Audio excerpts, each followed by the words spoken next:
over the government's plan to avoid defaulting on its loans. Is that the unemployment keeps rising, and it has to keep rising just because you have an excess supply of goods, which is this is all borrowed money that our and that debt is owned by banks in other countries.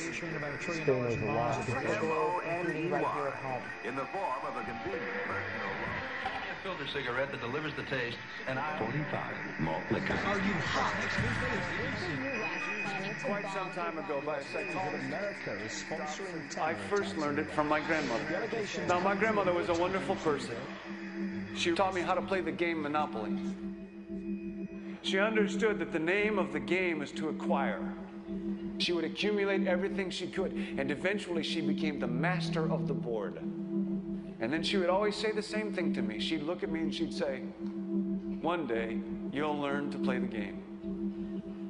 One summer, I played Monopoly almost every day, all day long. And that summer, I learned to play the game. I came to understand the only way to win is to make a total commitment to acquisition. I came to understand that money and possessions, that's the way that you keep score. And by the end of that summer, I was more ruthless than my grandmother. I was ready to bend the rules if I had to win that game.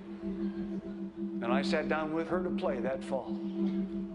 I took everything she had. I watched her give her last dollar and quit in utter defeat. And then she had one more thing to teach me. Then she said, now it all goes back in the box. All those houses and hotels, all the railroads and utility companies, all that property and all that wonderful money. Now it all goes back in the box. None of it was really yours. You got all heated up about it for a while. But it was around a long time before you sat down at the board. And it will be here after you're gone. Players come and players go. Houses and cars, titles and clothes, even your body. Because the fact is that everything I clutch and consume and hoard is going to go back in the box, and I'm going to lose it all. You have to ask yourself, when you finally get the ultimate promotion, when you've made the ultimate purchase, when you buy the ultimate home, when you have stored up financial security and climbed the ladder of success to the highest rung you can possibly climb it, and the thrill wears off, and it will wear off, then what? How far do you have to walk down that road before you see where it leads? Surely you understand, it'll never be enough. So you have to ask yourself the question, what matters?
When I was a young man, growing up in New York City, I refused to pledge allegiance to the flag. Of course, I was sent to the principal's office, and he asked me, "Why don't you want to pledge allegiance? Everybody does." I said, "Everybody once believed the earth was flat, but that doesn't make it so." I explained that America owed everything it has to other cultures and other nations, and that I would rather pledge allegiance to the earth and everyone on it. Needless to say, it wasn't long before I left school entirely, and I set up a lab in my bedroom. There I began to learn about science and nature. I realized then that the universe is governed by laws, and that the human being, along with society itself, was not exempt from these laws. Then came the crash of 1929, which began what we now call the Great Depression.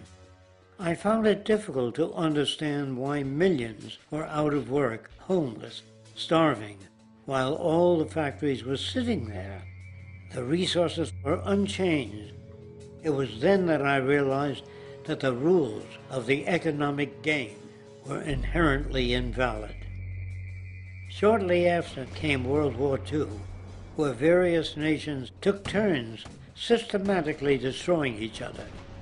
I later calculated that all the destruction and wasted resources spent on that war could have easily provided for every human need on the planet. Since that time, I have watched humanity set the stage for its own extinction. I have watched as the precious finite resources are perpetually wasted and destroyed in the name of profit and free markets. I have watched the social values of society be reduced into a base artificiality of materialism and mindless consumption. And I have watched as the monetary powers control the political structure of supposedly free societies. I'm 94 years old now, and I'm afraid my disposition is the same as it was 75 years ago. This shit's got to go.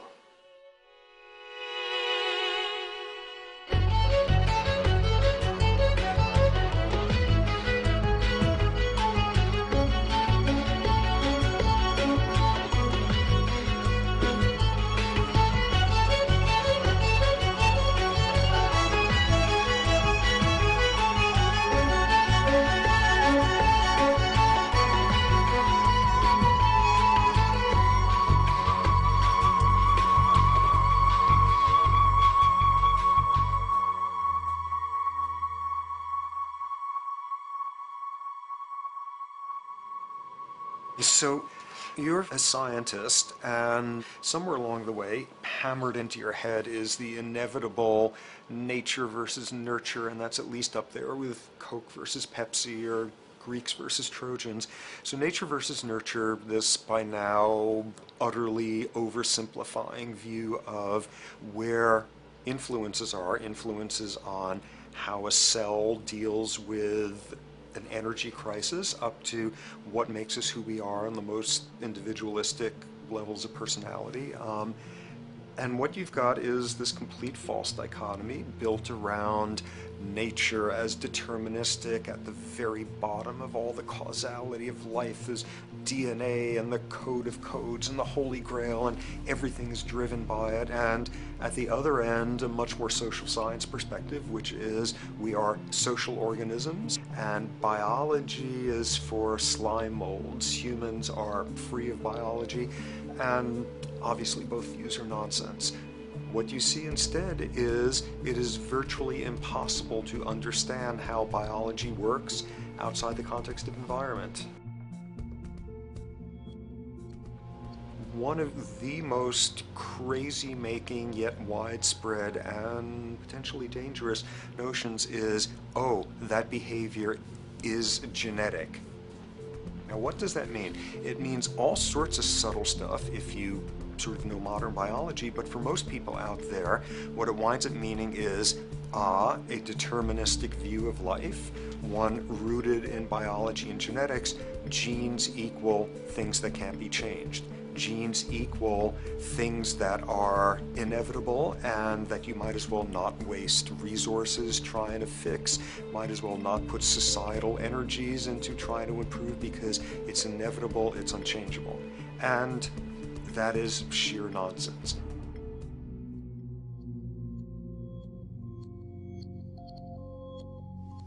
It is widely thought that conditions like ADHD are genetically programmed, conditions like schizophrenia are genetically programmed.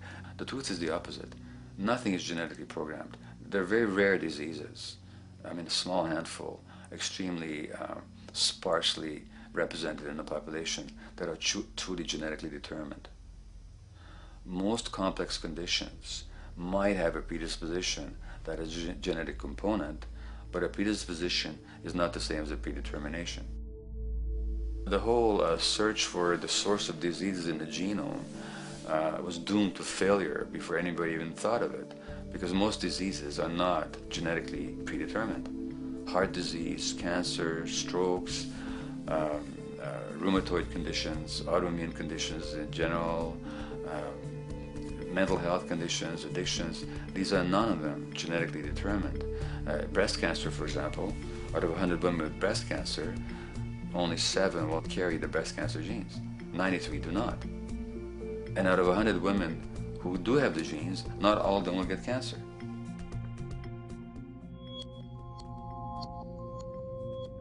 Genes are not just things that make us behave in a particular way regardless of our environment. Genes give us different ways of responding to our environment. In fact, it looks as if some of the early childhood influences of a kind of child rearing affect gene expression, actually turning on and off different genes to put you on a different developmental track, which may suit the kind of world you've got to deal with. So, for example, a study done in Montreal with suicide victims looked at autopsies of the brains of these people. And it turned out that if a suicide victim, these are usually young adults, had been abused as children, the abuse actually caused a genetic change in the brain that was absent in the brains of people who had not been abused. That's an epigenetic effect. Epi means on top of, so that the epigenetic influence is what happens environmentally to either activate or deactivate certain genes. In New Zealand, there's a study that was done in a town called Dunedin, in which a few thousand individuals were studied from birth up to into their 20s. What they found was that they could identify a genetic mutation, an abnormal gene, which did have some relation to the predisposition to commit violence, but only if the individual had also been subjected to severe child abuse. In other words, a child with this abnormal gene would be no more likely to be violent than anybody else, and in fact they actually had a lower rate of violence than people with normal genes, as long as they weren't abused as children. Great additional example of the ways in which genes are not be-all, end-all. Fancy technique where you can take a specific gene out of a mouse, that mouse and its descendants will not have that gene, you have knocked out that gene. So there's this one gene that codes for a protein that has something to do with learning and memory, and this fabulous demonstration, knock out that gene and you have a mouse that doesn't learn as well. Ooh, a genetic basis for intelligence.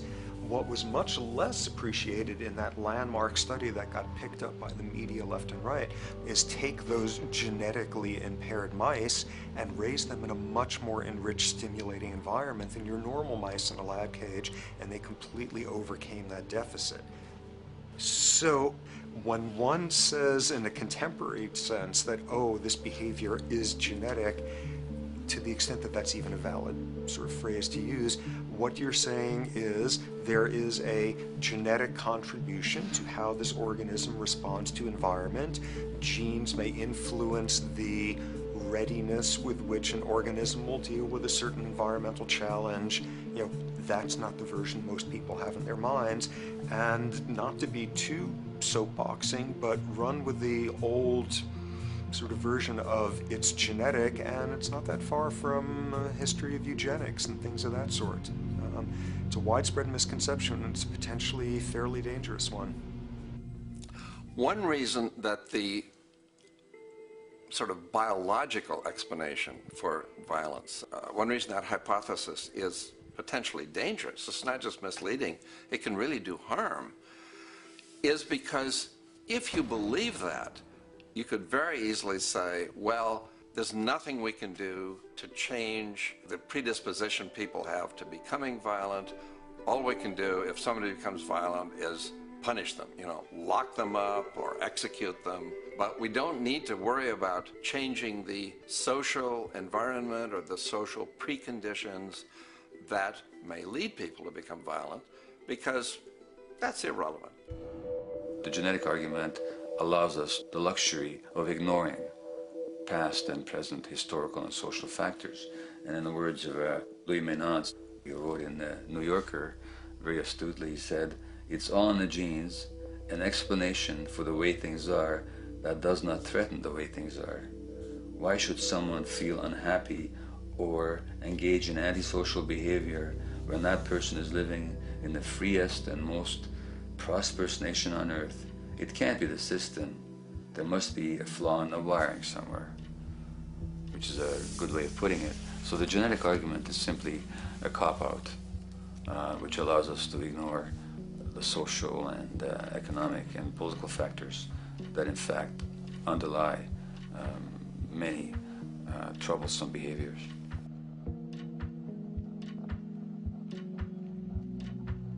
Addictions are usually considered to be a drug-related issue, but looking at it more broadly, I define addiction as any behavior that is associated with craving, with temporary relief, and with long-term negative consequences, along with an impairment of control over it, so that the person wishes to give it up or promises to do so, but can't follow through.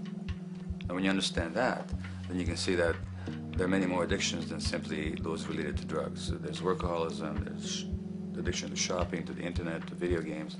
There's the addiction to power. People have power, but they want more and more and more. Nothing is ever enough for them. Acquisition, corporations that must own more and more. The addiction to oil, or at least to the wealth and to the products made accessible to us by oil. Look at the negative consequences on the environment.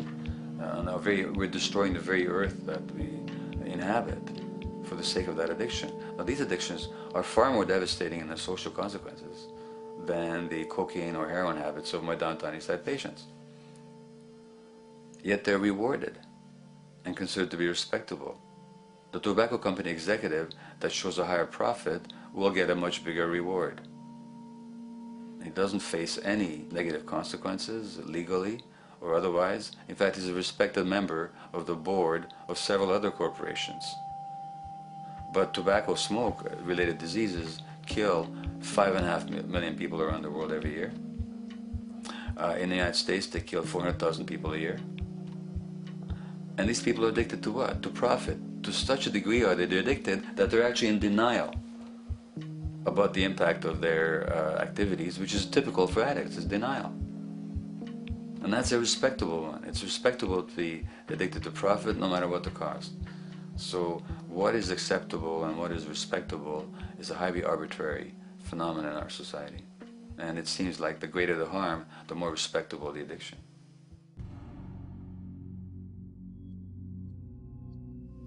There's a general myth that drugs in themselves are addictive. In fact, the war on drugs is predicated on the idea that if you interdict the sources of drugs, you can deal with addiction that way.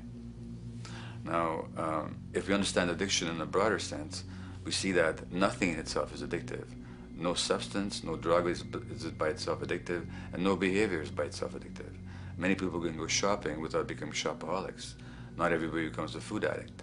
Not everyone who drinks a glass of wine becomes an alcoholic. So the real issue is what makes people susceptible, because it's the combination of a susceptible individual and the potentially addictive substance or behavior that actually then makes for full flowering of addiction. In short, it's not the drug that's addictive, it's the question of the susceptibility of the individual to being addicted to a particular substance or behavior. If we wish to understand what then makes some people susceptible, we actually have to look at their life experience. The old idea, although it's old, but it's still broadly held, that addictions are due to some genetic cause is simply scientifically untenable. What the case is actually is that certain life experiences make people susceptible. Life experiences that not only shape the person's personality and psychological needs, but also their very brains in certain ways. And that process begins in utero.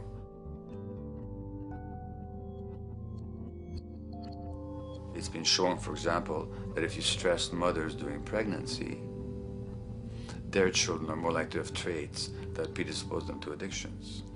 And that's because development is shaped by the psychological and social environment. So the biology of human beings is very much affected by and programmed by their life experiences beginning in utero. Environment does not begin at birth. Environment begins as soon as you have an environment. As soon as you are a fetus, you are subject to whatever information is coming through mom's circulations, hormones, levels of nutrients. Great landmark example of this, something called the Dutch hunger winter. 1944, Nazis occupying Holland. For a bunch of reasons, they decide to take all the food and divert it to Germany. For 3 months, everybody there is starving. Tens of thousands of people starve to death. What the Dutch hunger winter effect is, if you were a second or third trimester fetus during the starvation, your body learned something very unique during that time. As it turns out, second, third trimester, something that your body is going about trying to learn about the environment is, well, how menacing of a place is it out there? How plentiful? How much nutrients am I getting by way of mom's circulation? Be a fetus who is starving during that time, and your body programs forever after to be really, really, really stingy with your sugar and fat, and what you do is you store every bit of it. Be a Dutch hunger winter fetus, and half a century later, everything else being equal, you are more likely to have high blood pressure, obesity, or metabolic syndrome.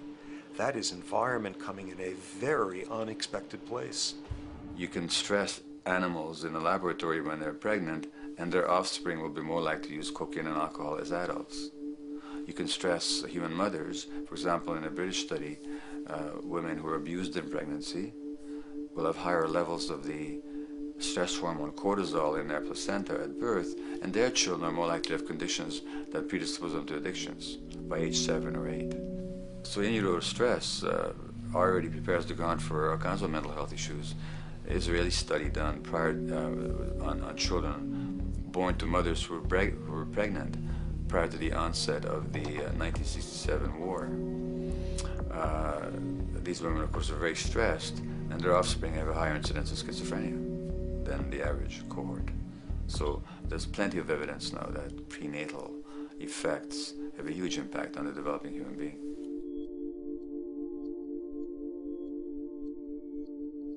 The point about human development, and specifically human brain development, is that it occurs mostly under the impact of the environment and mostly after birth. Now, if you compare us to a horse, which can run on the first day of life, we see that we are very undeveloped. We can't muster that much neurological coordination, balance, muscle strength, visual acuity until a year and a half, 2 years. And that's because the brain development that in the horse happens in the safety of the womb, in a human being has to happen after birth. And that has to do with simple evolutionary logic. As the head gets larger, which is what makes us into human beings, the burgeoning of the forebrain is what creates the human species, actually. At the same time, we walk on 2 legs, so our pelvis narrows to accommodate that. So now we have a narrower pelvis, a larger head. Bingo, we have to be born prematurely. And that means that the brain development that in other animals occurs in utero, in us, occurs after birth. And much of that under the impact of the environment. And The concept of neural Darwinism simply means that the circuits that get the appropriate input from the environment will develop optimally, and the ones that don't will either not develop optimally or perhaps not at all. If you take a child with perfectly good eyes at birth and you put him in a dark room for 5 years, he'll be blind thereafter for the rest of his life, because the circuits of vision require light waves for their development. And without that, even the rudimentary circuits present and active at birth will atrophy and die, and new ones will not develop. There's a significant way in which early experiences shape adult behavior, and even and especially early experiences for which there's no recall memory. It turns out that there are two kinds of memory. There is explicit memory, which is recall. This is when you can call back facts, details, episodes, circumstances. But the structure in the brain, which is called the hippocampus, which encodes recall memory, it doesn't even begin to develop fully until a year and a half, and it's not fully developed till much later, which is why hardly anybody has any recall memory prior to 18 months. But there's another kind of memory, which is called implicit memory, which is in fact an emotional memory, where the emotional impact and the interpretation that the child makes of those emotional experiences is ingrained in the brain in the form of nerve circuits ready to fire without specific recall. So to give you a clear example, people who are adopted have a lifelong sense of rejection very often. They can't recall the adoption, they can't recall the separation from a birth mother, because there's nothing there to recall with. But the emotional memory of separation and rejection is deeply embedded in their brains. Hence, they're much more likely to experience a sense of rejection and a great emotional upset when they perceive themselves as being rejected than other people. That's not unique to people who are adopted, but it's particularly strong in them because of this function of implicit memory. People who are addicted, given that they, according to all the research literature, certainly in my experience, the hardcore addicts virtually were all significantly abused as children or suffered severe emotional loss. Their emotional or implicit memories are those of a world that's not safe and not helpful, caregivers who are not to be trusted, and relationships that are not safe enough to open up to vulnerably. And hence their responses tend to be to keep themselves separate from really intimate relationships, not to trust caregivers, doctors and other people who are trying to help them, and generally see the world as an unsafe place. And that's strictly a function of implicit memory, which sometimes has to do with incidents they don't even recall.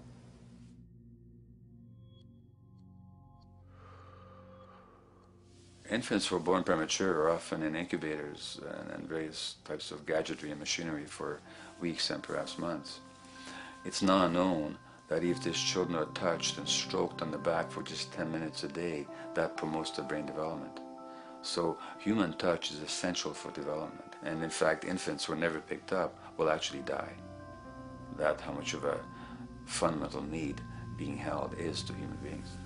In our society, there's an unfortunate tendency to tell parents not to pick up their kids, not to hold them, not to pick up babies who are crying for fear of spoiling them, or to encourage them to sleep through the night. You don't pick them up, which is just the opposite of what the child needs. And these children might go back to sleep because they give up and their brains just shut down as a way of defending against the vulnerability of being abandoned really by their parents. But their implicit memories will be that of a world that doesn't give a damn.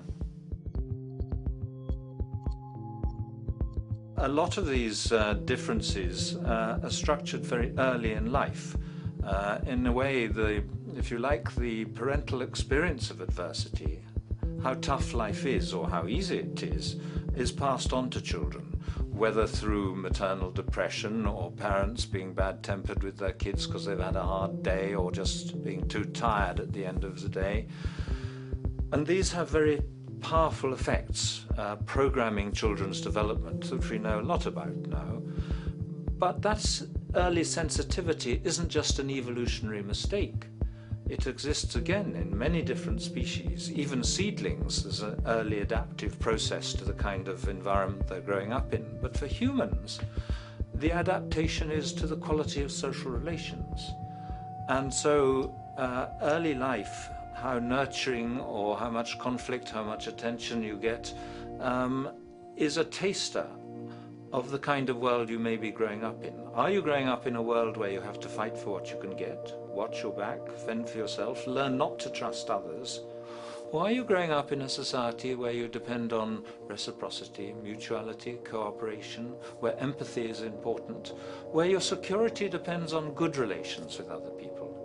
And that needs a very different emotional and cognitive development. And that's what the early sensitivity is about. And parenting is almost, quite unconsciously, a system for passing on that experience to children of the kind of world they're in.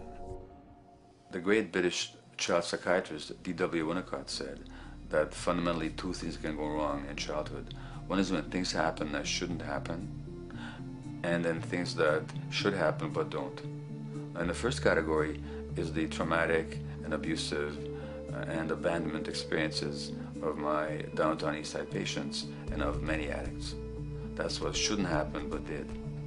But then there is the non-stressed, attuned, non-distracted attention of the parent that every child needs, that very often children don't get. They're not abused, they're not neglected, and they're not traumatized.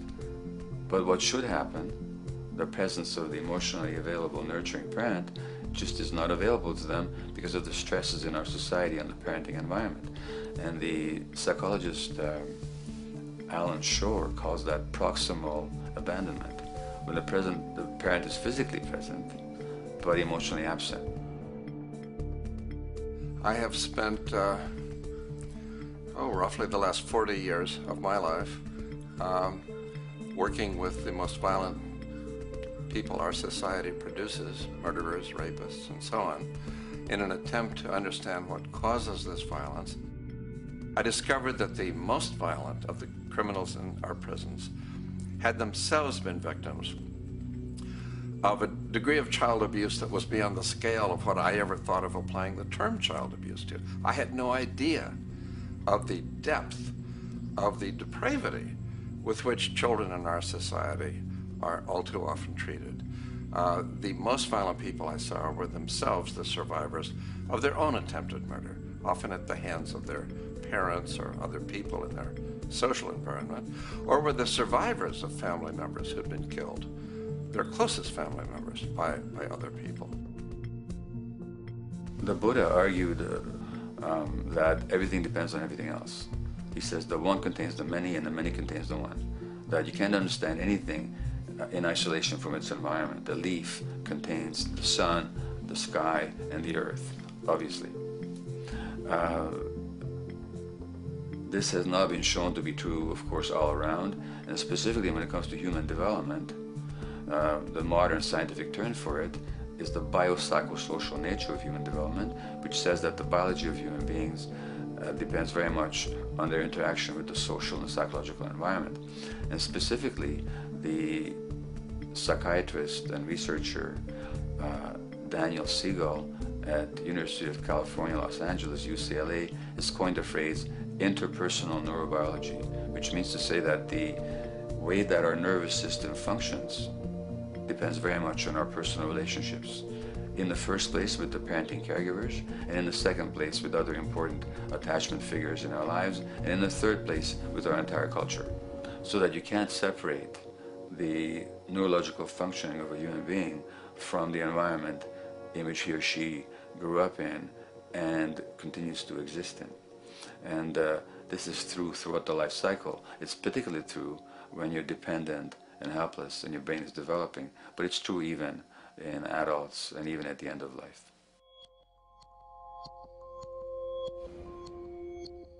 Human beings have lived in almost every kind of society, from the most egalitarian, hunting and gathering societies seem to have been very egalitarian, for instance, based on food sharing, gift exchange. Small bands of people living predominantly off of foraging, but a little bit of hunting. Predominantly among people you have at the least known your entire life, if not surrounded by third cousins or closer, in a world in which there is a great deal of fluidity between different groups, in a world in which there is not a whole lot in terms of material culture. This is how humans have spent most of their hominid history. And no surprise, that makes for a very different world. One of the things you get as a result of that is far less violence. Organized group violence is not something that occurred at that time of human history, and that seems quite clear. So where did we go wrong? Violence is not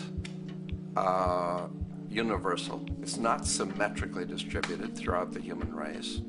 There is a huge variation in the amount of violence in different societies. There are some societies that have virtually no violence. There are others that destroy themselves. Some of the Anabaptist religious groups that are complete strict pacifists, like the Amish, the Mennonites, the Hutterites. Among some of these groups, the Hutterites, there are no recorded cases of homicide. During our major wars, like World War II, where people were being drafted, they would refuse to serve in the military. They would go to prison rather than serve in the military.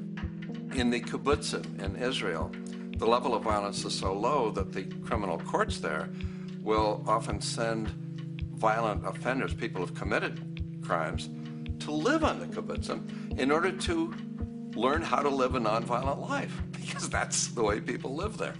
So we are amply shaped by society.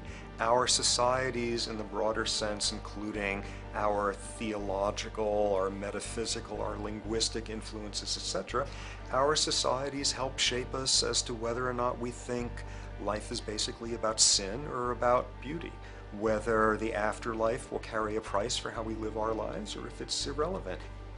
In a broad sort of way, different large societies could be termed as individualistic or collectivist, and you get very different people and different mindsets, and I suspect different brains coming along with that. We in America are in one of the most individualistic of societies, and capitalism being a system that allows you to go higher and higher up a potential pyramid, and the deal is it comes with fewer and fewer safety nets.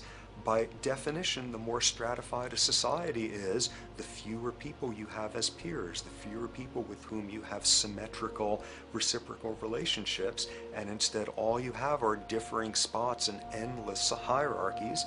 And a world in which you have few reciprocal partners is a world with a lot less altruism.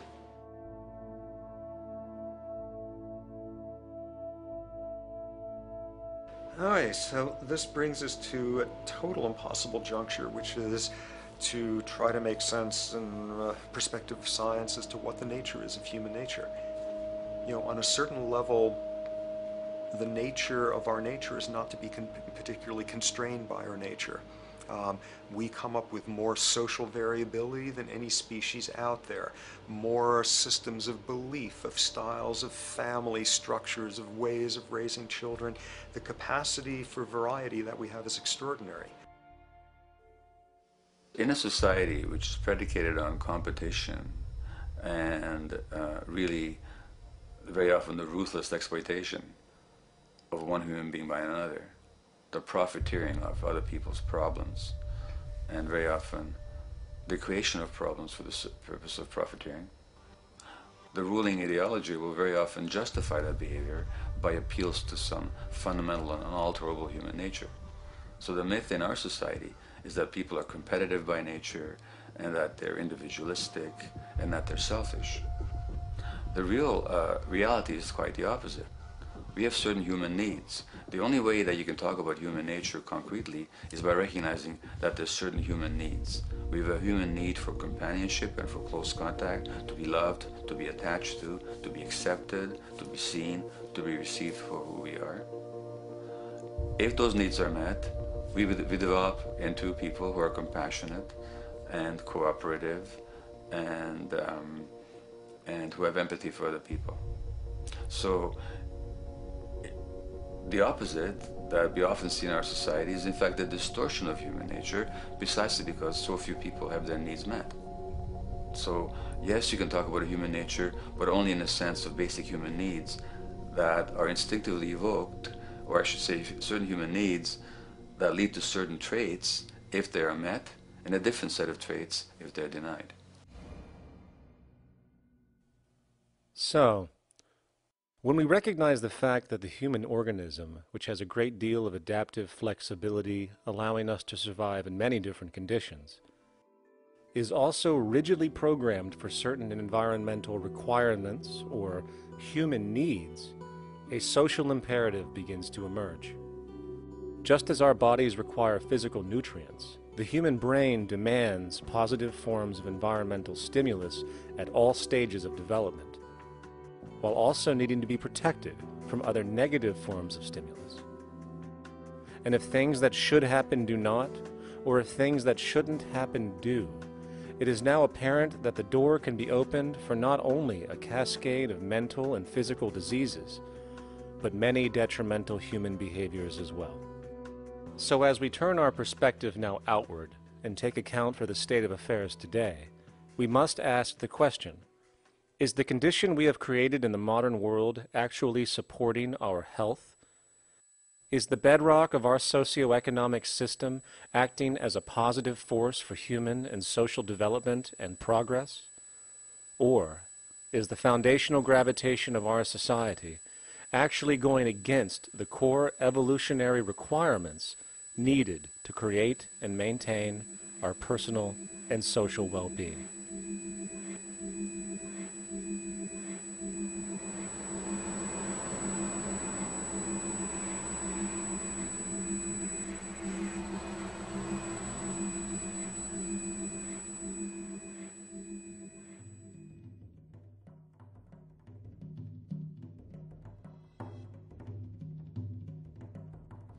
So one might ask, where did this all begin, what we have today, really a world in a state of cumulative collapse?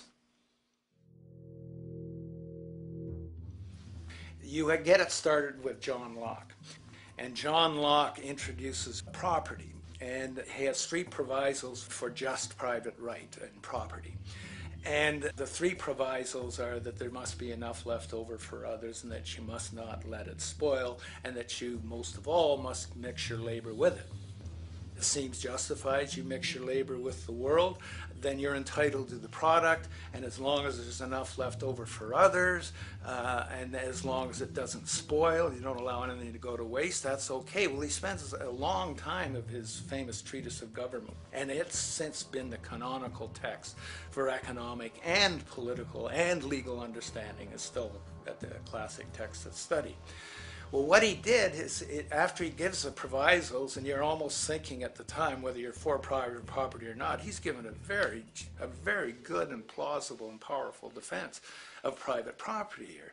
Well, he drops them.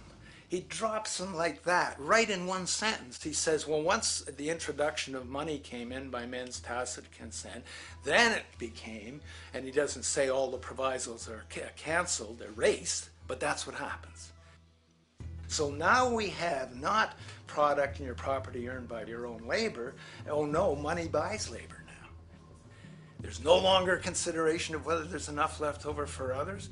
There's no longer a consideration of whether it spoils, because he says, well, money's like silver and gold can't spoil, therefore monies can't be responsible for waste, which is ridiculous. We're not talking about money and silver, we're talking about what its effects are. It's one non sequitur after another. Just the most startling logical legerdemain that he gets away with here. But it fits the interests of capital owners. Then Adam Smith comes along, and what he adds is the religion to this. Locke started with God made it all this way. This is God's right. And now we get also with Smith coming along, he says it's not only God's, I mean, he's not saying this, but this is what's happening philosophically in principle. He's saying it's not only a question of private property, that's all now presupposed, is given. And that there's money investors that buy labor, given. That there's no limit to how much they can buy of other men's labor, how much they can accumulate, how much inequality, that's all given now.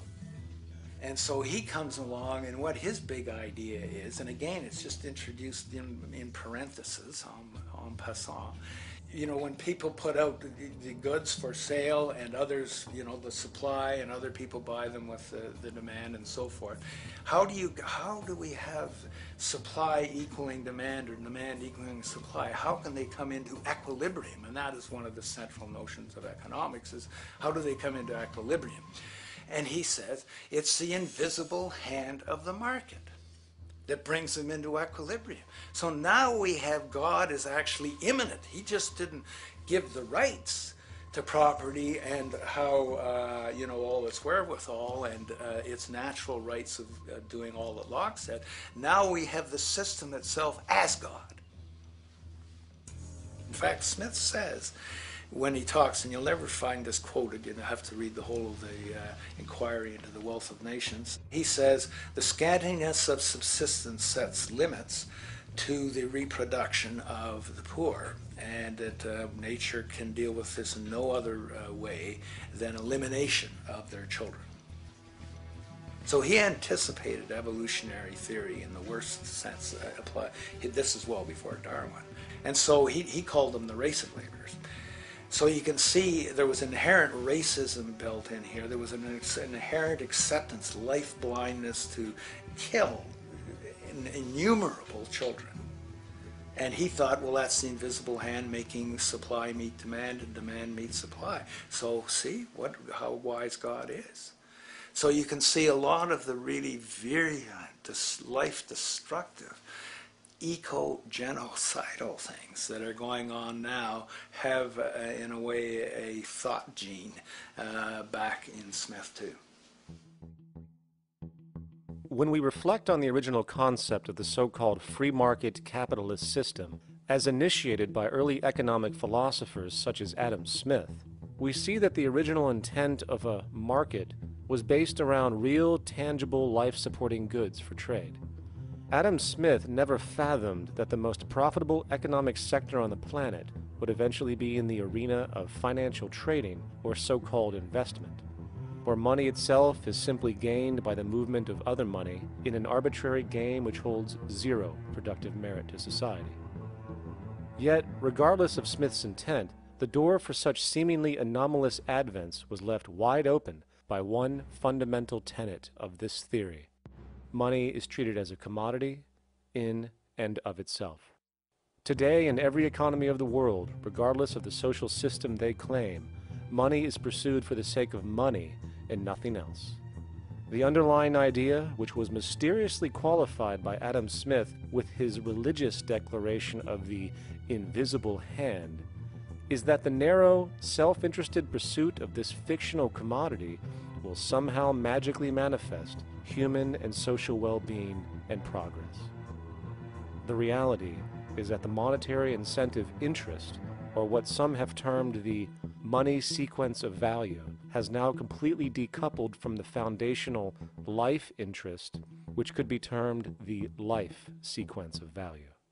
What has happened is that there's a complete confusion in economic doctrine between those two sequences. They think that the money sequence of value delivers the life sequence of value, and that's why they say if more goods are sold, if GDPs rise and so forth, therefore there'll be more well-being, enhanced well-being.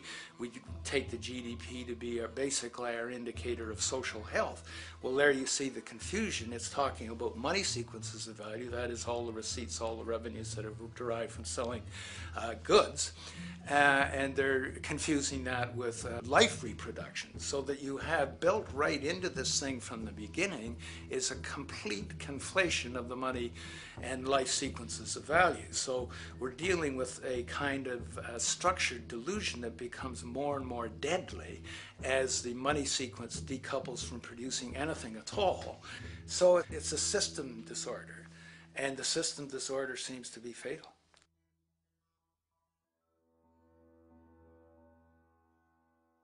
In society today, you seldom hear anyone speak of the progress of their country or society in terms of their physical well-being, state of happiness, trust, or social stability.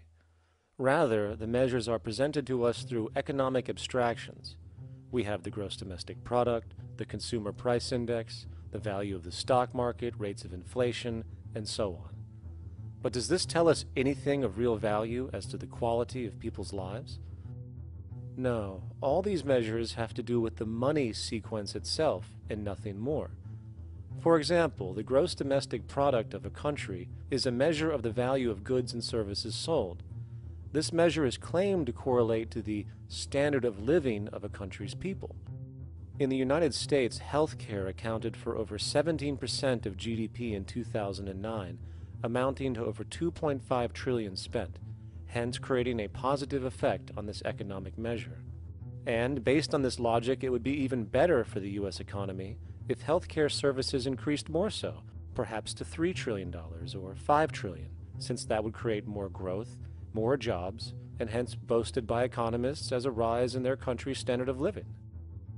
But wait a minute, what do healthcare services actually represent? Well, sick and dying people. That's right, the more unhealthy people there are in America, the better the economy. Now, that is not an exaggeration or a cynical perspective. In fact, if we step back far enough, you will realize that the GDP not only doesn't reflect real public or social health on any tangible level, it is, in fact, mostly a measure of industrial inefficiency and social degradation. And the more you see it rise, the worse things are becoming with respect to personal, social, and environmental integrity. You have to create problems to create profit.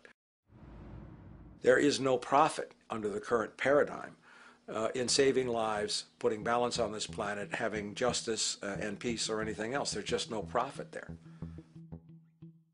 There's an old saying, pass a law, create a business, whether you're creating a business for a lawyer or whatever. So, crime does create business, just like destruction creates business in Haiti.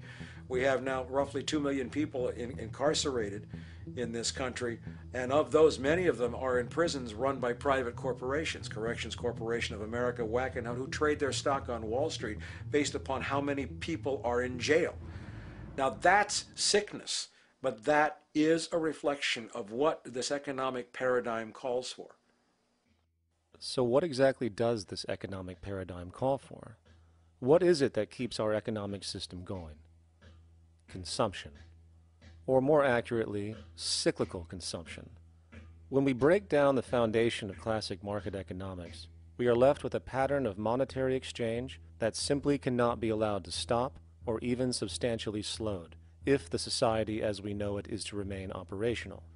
There are three main actors on the economic stage: the employee, the employer, and the consumer. The employee sells labor to the employer for income. The employer sells its production services and hence goods to the consumer for income. And the consumer, of course, is simply another role of the employer and employee, spending back into the system to enable the cyclical consumption to continue. In other words, the global market system is based on the assumption that there will always be enough product demand in society to move enough money around at a rate which can keep the consumption process going. And the faster the rate of consumption, the more so-called economic growth is assumed, and so the machine goes.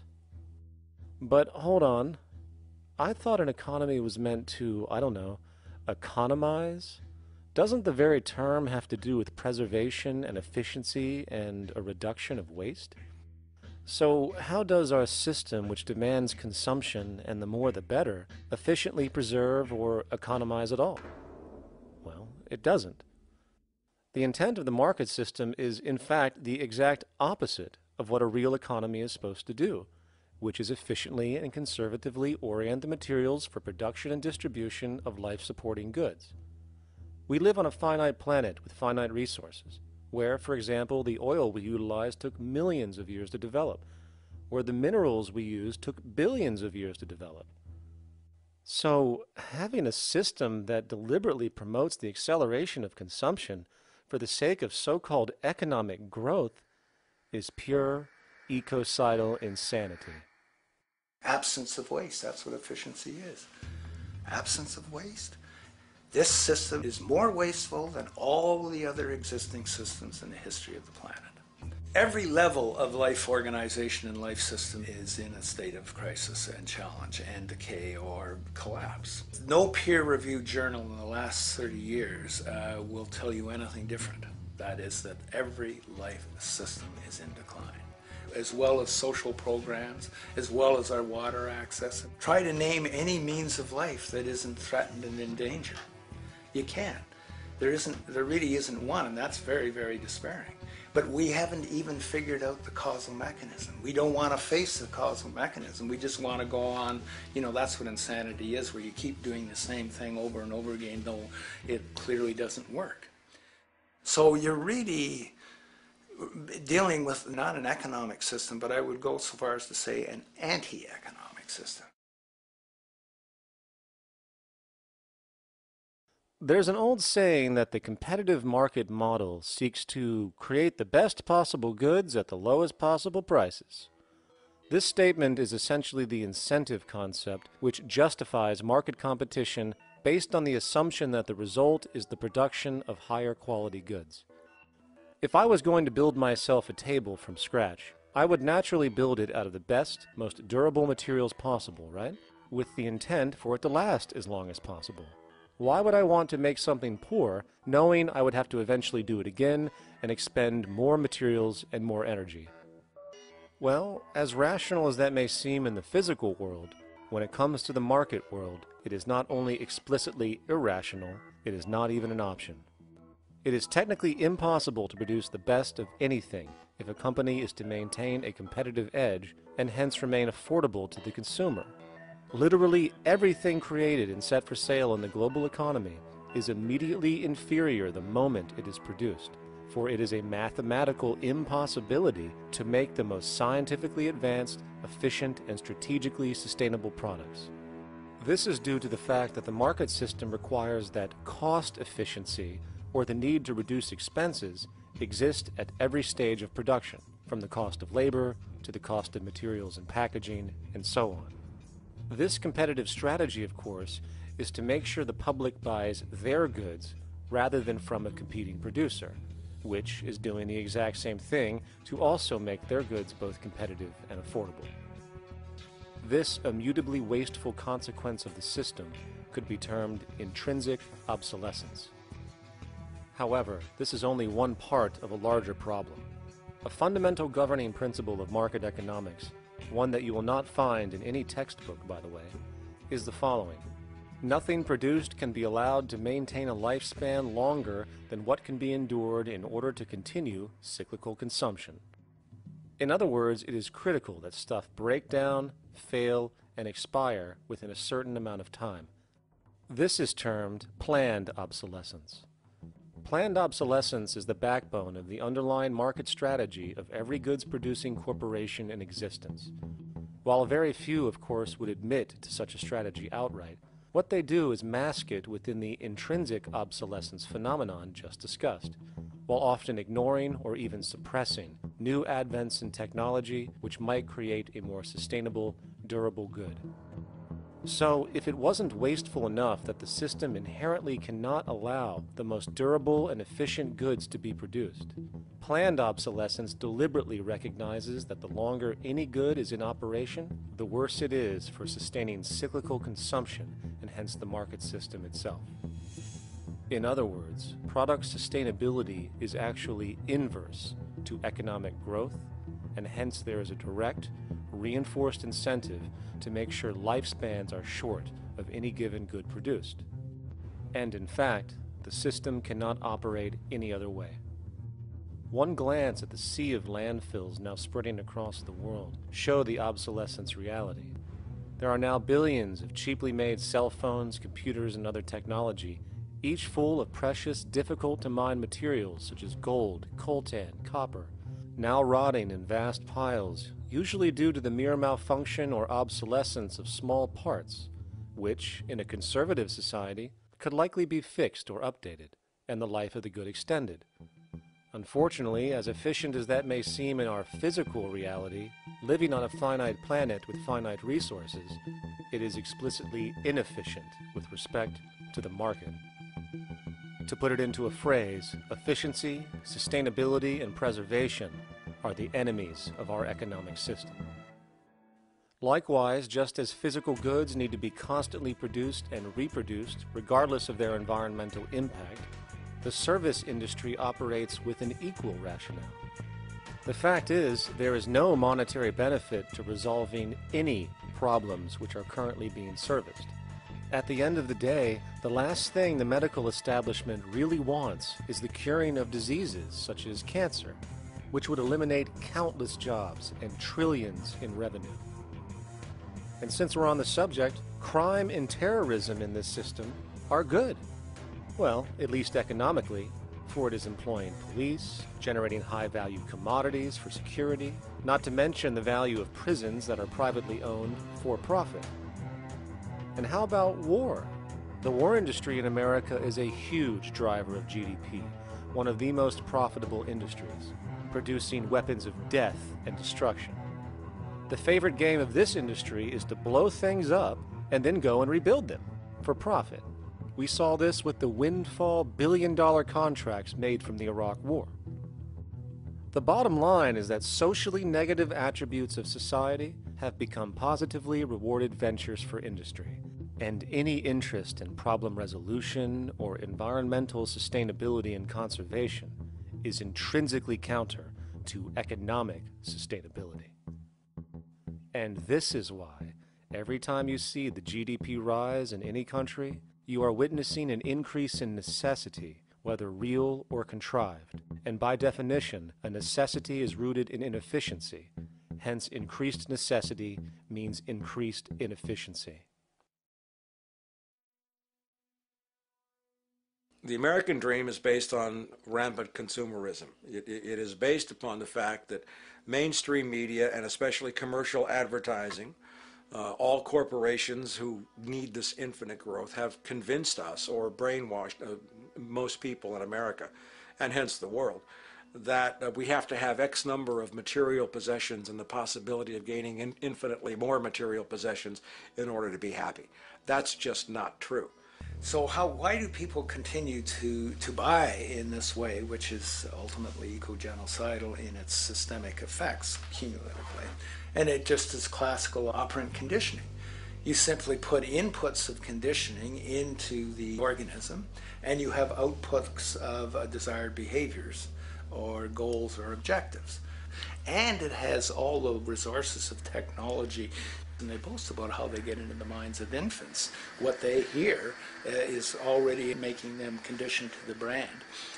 Then you see, well, that's how people have been such fools. In a way, they've been taught to be fools. It's a value system disorder. You know, if there is any testament to the plasticity of the human mind, if there is any proof to how malleable human thought is and how easily conditioned and guided people can become based on the nature of their environmental stimulus and what it reinforces, the world of commercial advertising is the proof. You have to stand in awe at the level of brainwashing where these programmed robots known as consumers wander the landscape only to walk into a store and spend, say, $4,000 on a handbag that likely costs $10 to make in a sweatshop overseas, only for the brand status it supposedly represents in the culture. Or perhaps the ancient communal traditions which increase trust and cohesiveness in society, which have now been hijacked by acquisitive, materialistic values, where now annually we exchange useless crap a few times a year. And we might wonder why so many today have a compulsion to shopping and acquisition, when it is clear that they have been conditioned from childhood to expect material goods as a sign of their status with friends and family. The fact is, the foundation of any society are the values that support its operation, and our society, as it exists, can only operate if our values support the conspicuous consumption it requires to continue the market system. 75 years ago, consumption in America and much of the First World was half of what we see today per person. Today's new consumer culture has been manufactured and imposed due to the very real need for higher and higher levels of consumption. And this is why most corporations now spend more money on advertising than the actual process of product creation itself. They work diligently to create a false need for you to fill, and it happens to work.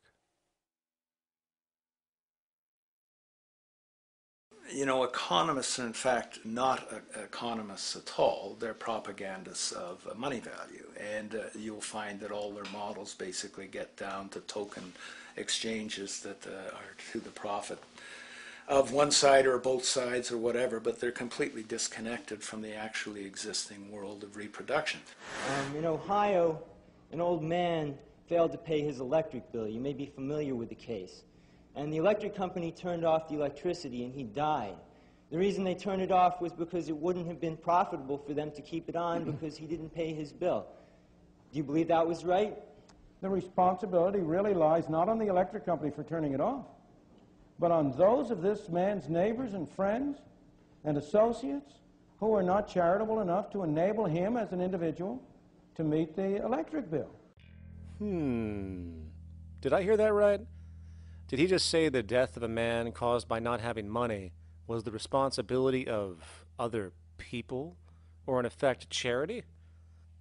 Well then, I guess we're going to need a whole lot of infomercials, little miserable coin slot donations for bodega counters, and a bunch of pickle jars for the billion people now starving to death on this planet because of the very system Milton Friedman promotes. Whether you are dealing with the philosophies of Milton Friedman, F.A. Hayek, John Maynard Keynes, Ludwig von Mises, or any other major market economist, the basis of rationale rarely leaves the money sequence. It is like a religion. Consumption analysis, stabilization policies, deficit spending, aggregate demand. It exists as a never-ending, self-referring, self-rationalizing circle of discourse where universal human need, natural resources, or any form of physical life-supporting efficiency is ruled out by default and replaced by the singular notion that humans seeking advantage over each other for money alone, motivated by their own narrow self-interest, will magically create a sustainable, healthy, balanced society. There is no life coordinate in this whole theory, this whole doctrine. What are they doing? What are they doing? What they're doing is tracking money sequences. That's all it is tracking money sequences, presupposing everything that matters. One, that there's no life coordinates. Wow, no life coordinates.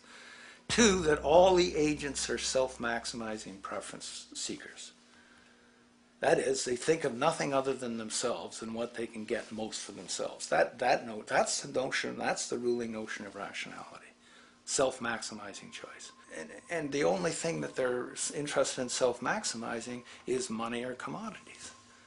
Well, where does social relations come in? It doesn't, except in the exchange to self-maximize. Where do our natural resources come in? They don't, except to exploit. Where does the family come in as being able to survive? It doesn't. They have to have money in order to purchase any good. Well, shouldn't an economy deal somewhere with human need? Isn't that what the fundamental issue is, to satisfy human needs? Oh, need isn't even in your lexicon. You dissolve it into wants. And what is a want? That means money demand that wants to buy. Well, if it's money demand that wants to buy, it's got nothing to do with need, because it may be the person has no money demand and desperately needs, say, water supply. Or it may be money demand wants a gold toilet seat. Well, where does it all go? To the gold toilet seat. And you call this economics? Like, it's really, when one thinks of it, it's got to be the most bizarre delusion in the history of human thought. Now, so far we have focused on the market system, but this system is actually only one half of the global economic paradigm. The other half is the monetary system. While the market system deals with the interaction of people gaming for profit across the spectrum of labor, production, and distribution, the monetary system is an underlying set of policies set by financial institutions which create conditions for the market system, among other things. It includes terms we often hear, such as interest rates, loans, debt, the money supply, inflation, etc. And while you might want to pull your hair out listening to the gibberish coming from the monetary economists, modest preemptive actions can obviate the need of more drastic actions at a later date. The nature and effect of this system is actually quite simple. Our economy has, or the global economy has, three basic things that govern it. One is fractional reserve banking, banks printing money out of nothing. It's also based upon compound interest. When you borrow money, you have to pay back more than you borrowed, which means that you, in effect, create money out of thin air, again, which has to be serviced by creating still more money. We live in an infinite growth paradigm. The economic paradigm we live in now is a Ponzi scheme. It's nothing grows forever. It's not possible. As a great psychologist James Hillman wrote, the only thing that grows in a human body after a certain age is cancer. It's not just the amount of money that has to keep growing, it's the amount of consumers. Consumers to borrow money at interest to generate more money, and obviously that's not possible on a finite planet. People are basically vehicles to just create money, which must create more money to keep the whole thing from falling apart, which is what's happening right now. There are really only two things anyone needs to know about the monetary system. 1. All money is created out of debt. Money is monetized debt, whether it materialized from treasury bonds, home loan contracts, or credit cards. In other words, if all outstanding debt was to be repaid right now, there would not be $1 in circulation. And 2, interest is charged on virtually all loans made, and the money needed to pay back this interest does not exist in the money supply outright. Only the principal is created by the loans, and the principal is the money supply. So, if all this debt was to be repaid right now, not only would there not be $1 left in circulation, there would also be a gigantic amount of money owed that is literally impossible to pay back, for it does not exist. The consequence of all of this is that two things are inevitable: inflation and bankruptcy. As far as inflation, this can be seen as an historical trend in virtually every country today, and easily tied to its cause, which is the perpetual increase of the money supply, which is required to cover the interest charges and keep the system going. As far as bankruptcy, it comes in the form of debt collapse. This collapse will inevitably occur with a person, a business, or a country, and typically happens when the interest payments are no longer possible to make. But there is a bright side to all of this. Well, at least in terms of the market system, because debt creates pressure. Debt creates wage slaves.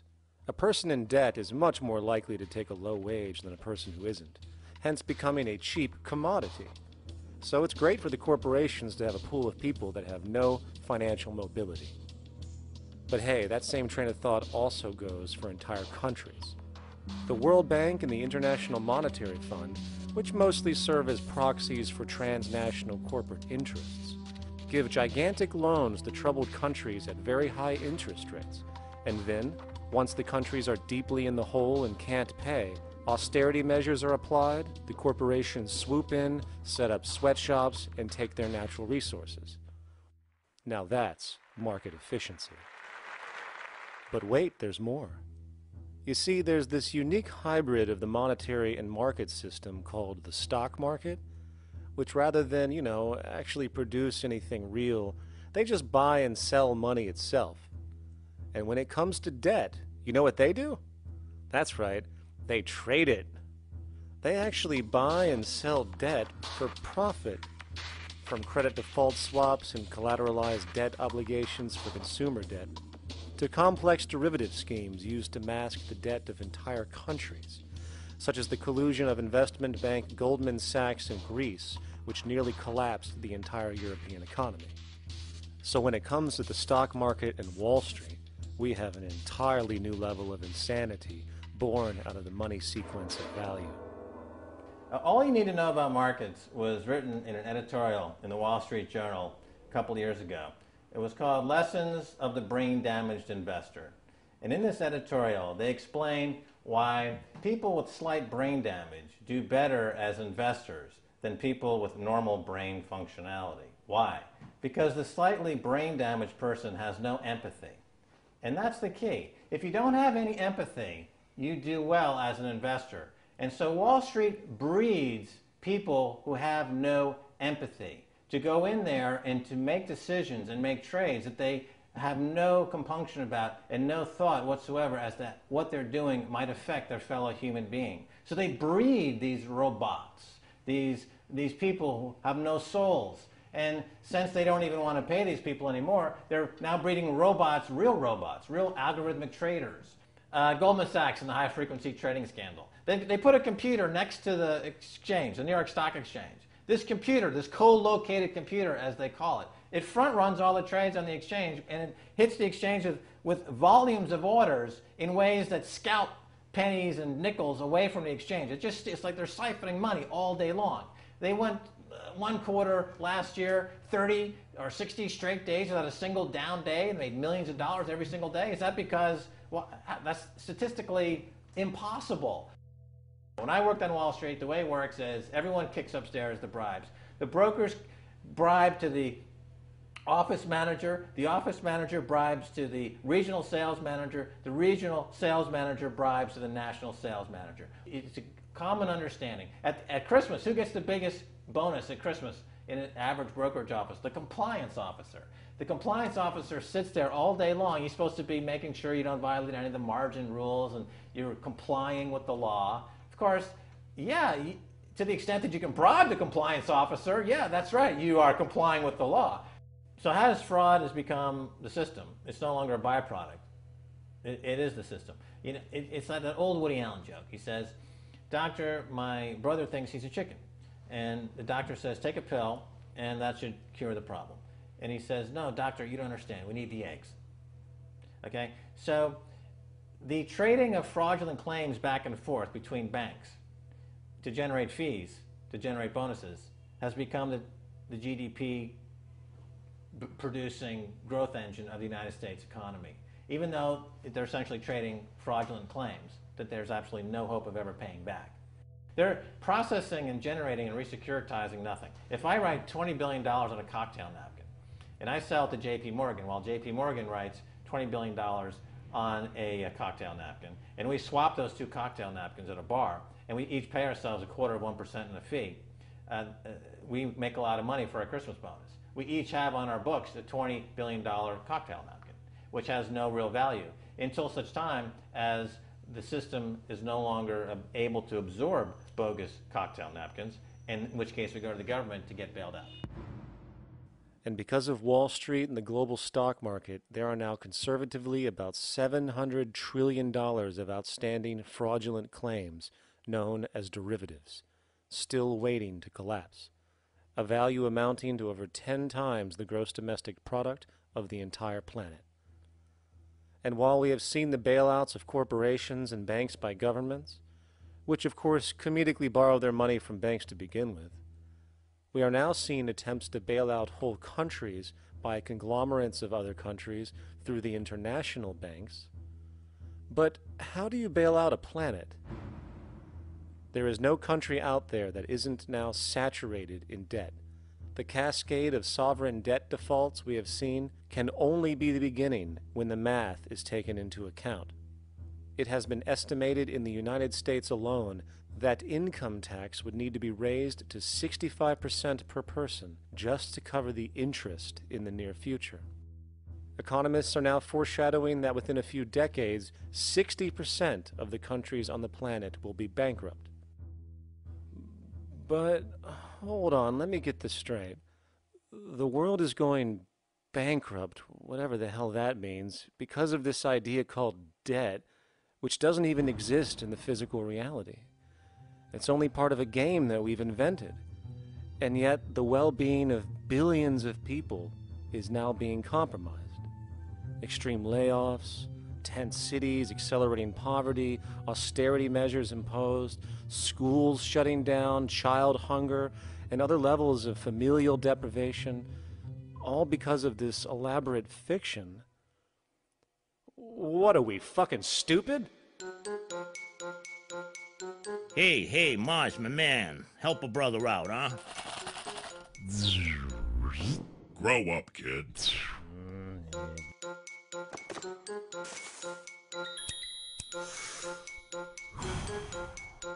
Saturn, what's up, man?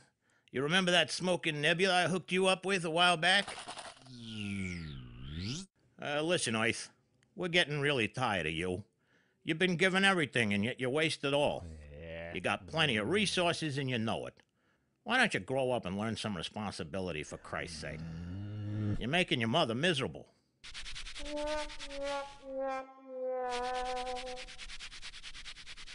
You're on your own, pal. Yeah, whatever.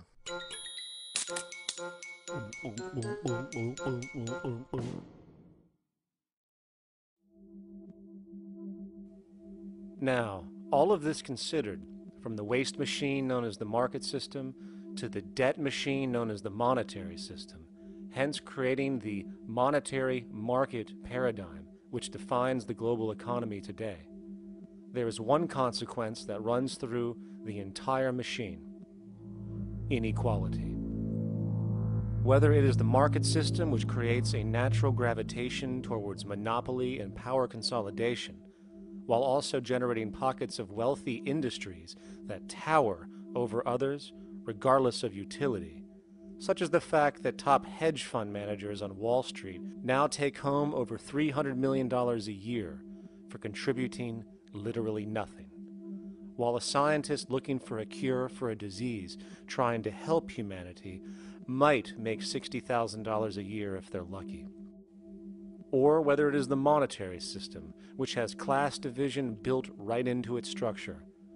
For example, if I have $1 million to spare and I put it into a CD at 4% interest, I will make $40,000 a year. No social contribution, no nothing. However, if I'm a lower class person and have to take loans to buy my car or home, I am paying in interest, which, in abstraction, is going to pay that millionaire with the 4% CD. This stealing from the poor to pay the rich is a foundational, built-in aspect of the monetary system, and it could be labeled structural classism.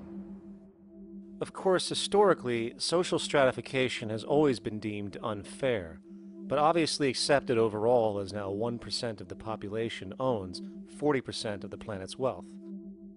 But, material fairness aside, there is something else going on underneath the surface of inequality, causing an incredible deterioration in public health as a whole.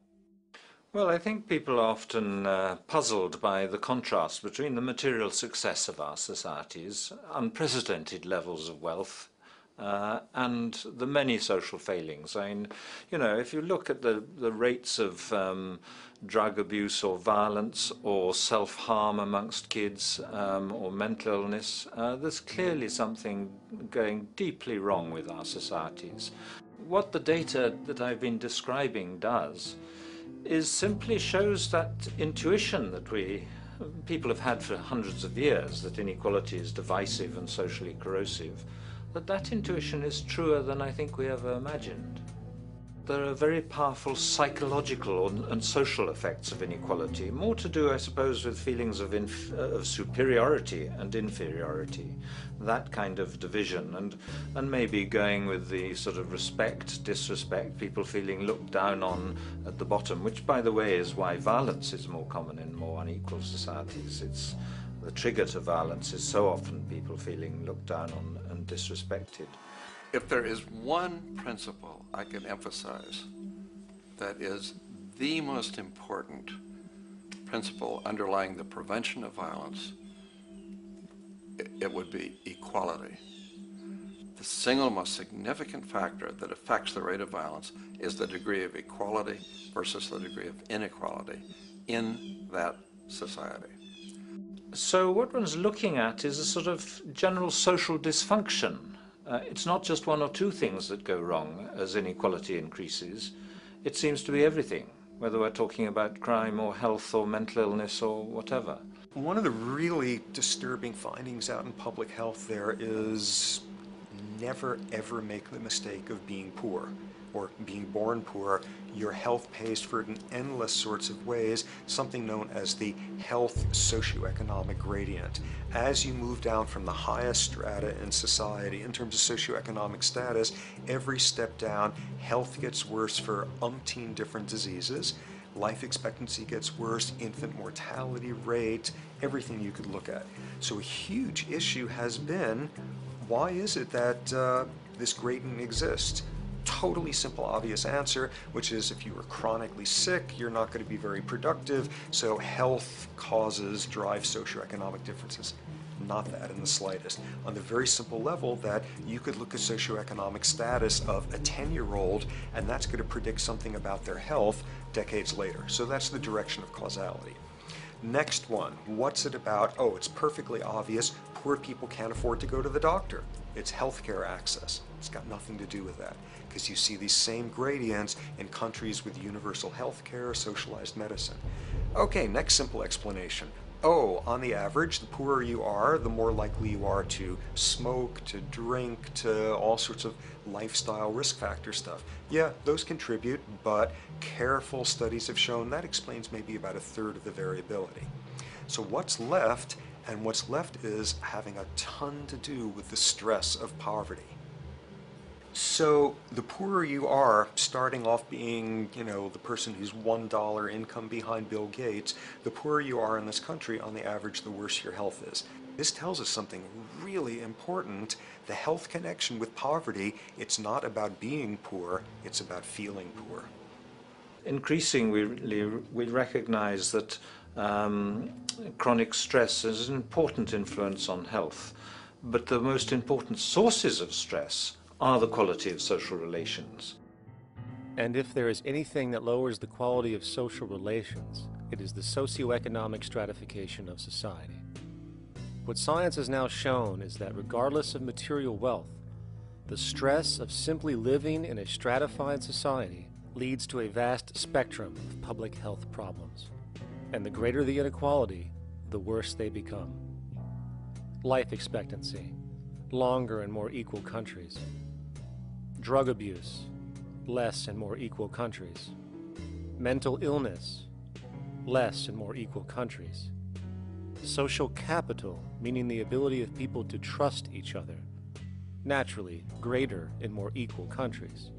Educational scores, higher in more equal countries. Homicide rates, less in more equal countries. Crime and rates of imprisonment, less in more equal countries. It goes on and on. Infant mortality, obesity, teen birth rate, less in more equal countries. And perhaps most interesting, innovation, greater in more equal countries, which challenges the age-old notion that a competitive, stratified society is somehow more creative and inventive. Moreover, a study done in the UK called the Whitehall Study confirmed that there is a social distribution of disease as you go from the top of the socioeconomic ladder to the bottom. For example, it was found that the lowest rungs of the hierarchy had a 4-fold increase of heart disease-based mortality compared to the highest rungs. And this pattern exists irrespective of access to health care. Hence, the worse a person's relative financial status, the worse their health is going to be on average. This phenomenon is rooted in what could be termed psychosocial stress, and it is at the foundation of the greatest social distortions plaguing our society today. Its cause? The monetary market system. Make no mistake, the greatest destroyer of ecology, the greatest source of waste and depletion and pollution, the greatest purveyor of violence, war, crime, poverty, animal abuse, and inhumanity, the greatest generator of social and personal neuroses, mental disorders, depression, anxiety, not to mention the greatest source of social paralysis, stopping us from moving into new methodologies for personal health, global sustainability, and progress on this planet, is not some corrupt government or legislation, not some rogue corporation or banking cartel, not some flaw of human nature, and not some secret hidden cabal that controls the world. It is, in fact, the socio-economic system itself at its very foundation.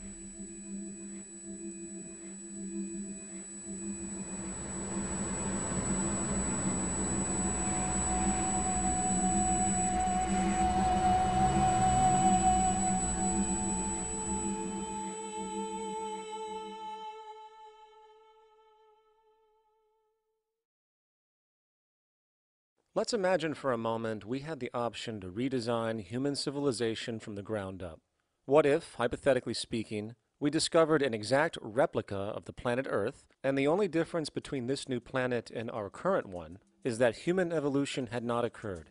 It was an open palette. No countries, no cities, no pollution, no Republicans, just a pristine, open environment. So, what would we do? Well, first we need a goal, right? And it's safe to say that goal would be to survive. And not to just survive, but to do so in an optimized, healthy, prosperous way. Most people indeed desire to live, and they would prefer to do so without suffering.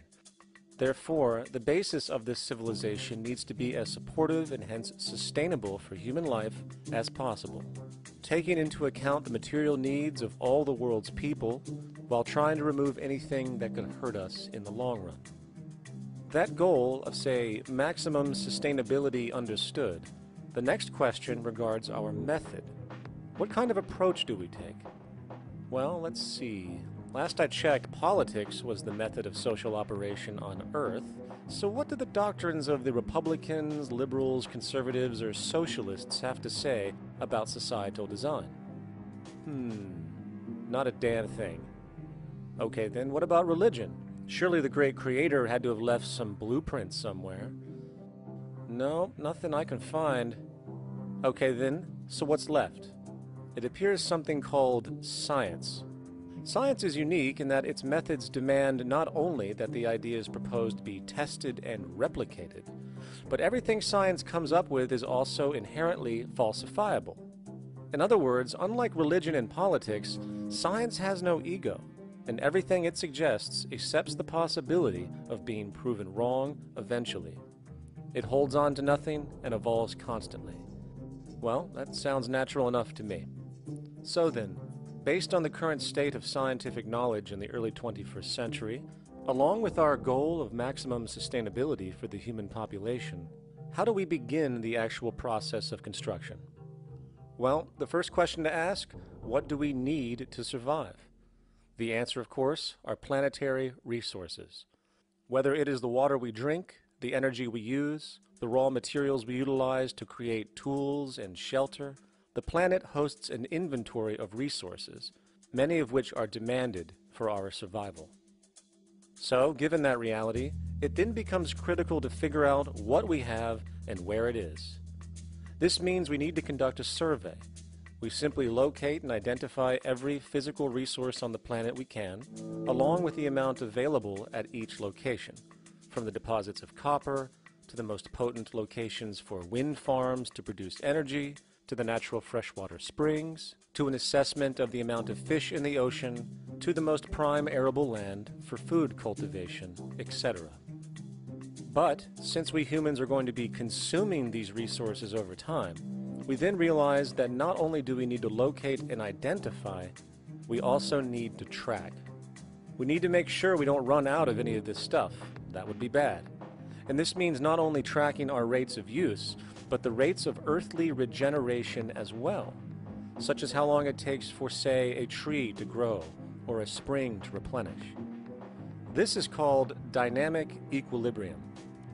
In other words, if we use up trees faster than they can be grown back, we have a serious problem, for it is unsustainable.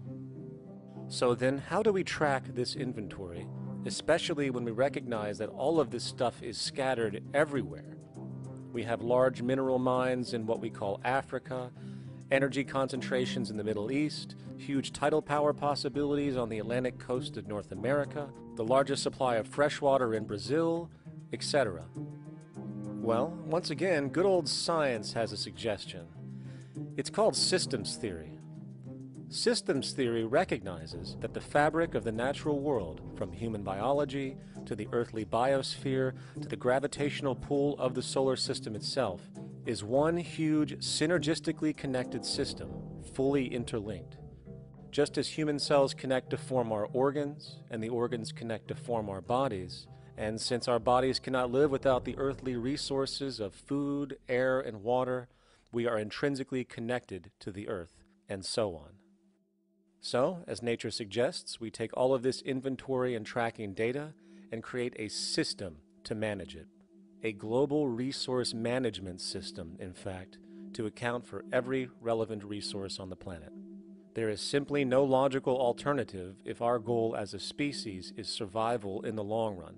We have to keep track as a whole. That understood, we can now consider production. How do we use all this stuff? What will our process of production be, and what do we need to consider to make sure it is as optimized as possible to maximize our sustainability? Well, the first thing that jumps right out at us is the fact that we need to constantly try and preserve. The planet's resources are essentially finite, so it is important that we be strategic. Strategic preservation is key. The second thing we recognize is that some resources are really not as good as others in their performance. In fact, some of this stuff, when put into use, has a terrible effect on the environment, which invariably hinders our own health.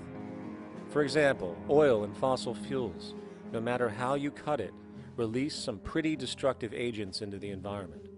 Therefore, it is critical we do our best to use such things only when we really have to, if at all.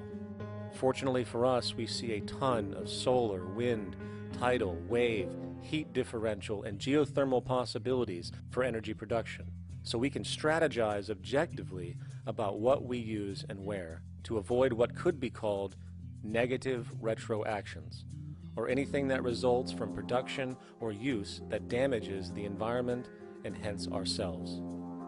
We will call this strategic safety to couple in with our strategic preservation. But production strategies do not stop there. We are going to need an efficiency strategy for the actual mechanics of production itself. And what we find is that there are roughly 3 specific protocols we must adhere to. 1. Every good we produce must be designed to last as long as possible. Naturally, the more things break down, the more resources we are going to need to replace them, and the more waste produced. 2. When things do break down or are no longer usable for whatever reason, it is critical that we harvest or recycle as much as we possibly can. So the production design must take this into account directly at the very earliest stages. 3. Quickly evolving technologies, such as electronics, which are subject to the fastest rates of technological obsolescence, would need to be designed to foreshadow and accommodate physical updates. The last thing we want to do is throw away an entire computer system just because it has only one broken part or is outdated. So we simply design the components to be easily updated, part by part, standardized and universally interchangeable, foreshadowed by the current trend of technological change. And when we realize that the mechanisms of strategic preservation, strategic safety, and strategic efficiency are purely technical considerations, devoid of any human opinion or bias, we simply program these strategies into a computer which can weigh and calculate all the relevant variables, allowing us to always arrive at the absolute best method for sustainable production based on current understandings. And while that might sound complex, all it is a glorified calculator. Not to mention such multivariate decision-making and monitoring systems are already used across the world today for isolated purposes. It is simply a process of scaling it out. So, now we not only have our resource management system, but also a production management system, both of which are easily computer automated to maximize efficiency, preservation, and safety. The informational reality is that the human mind, or even a group of humans, cannot track what needs to be tracked. It must be done by computers, and it can be. And this brings us to the next level, distribution. What sustainability strategies make sense here? Well, since we know that the shortest distance between 2 points is a straight line, and since energy is required to power transport machines, the less transport distance, the more efficient. Producing goods in one continent and shipping them over to another only makes sense if the goods in question simply cannot be produced in the target area. Otherwise, it is nothing but wasteful. We must localize production so distribution is simple, fast, and requires the least amount of energy. We'll call this the proximity strategy. which simply means we reduce the travel of goods as much as possible, whether raw materials or finished consumer products.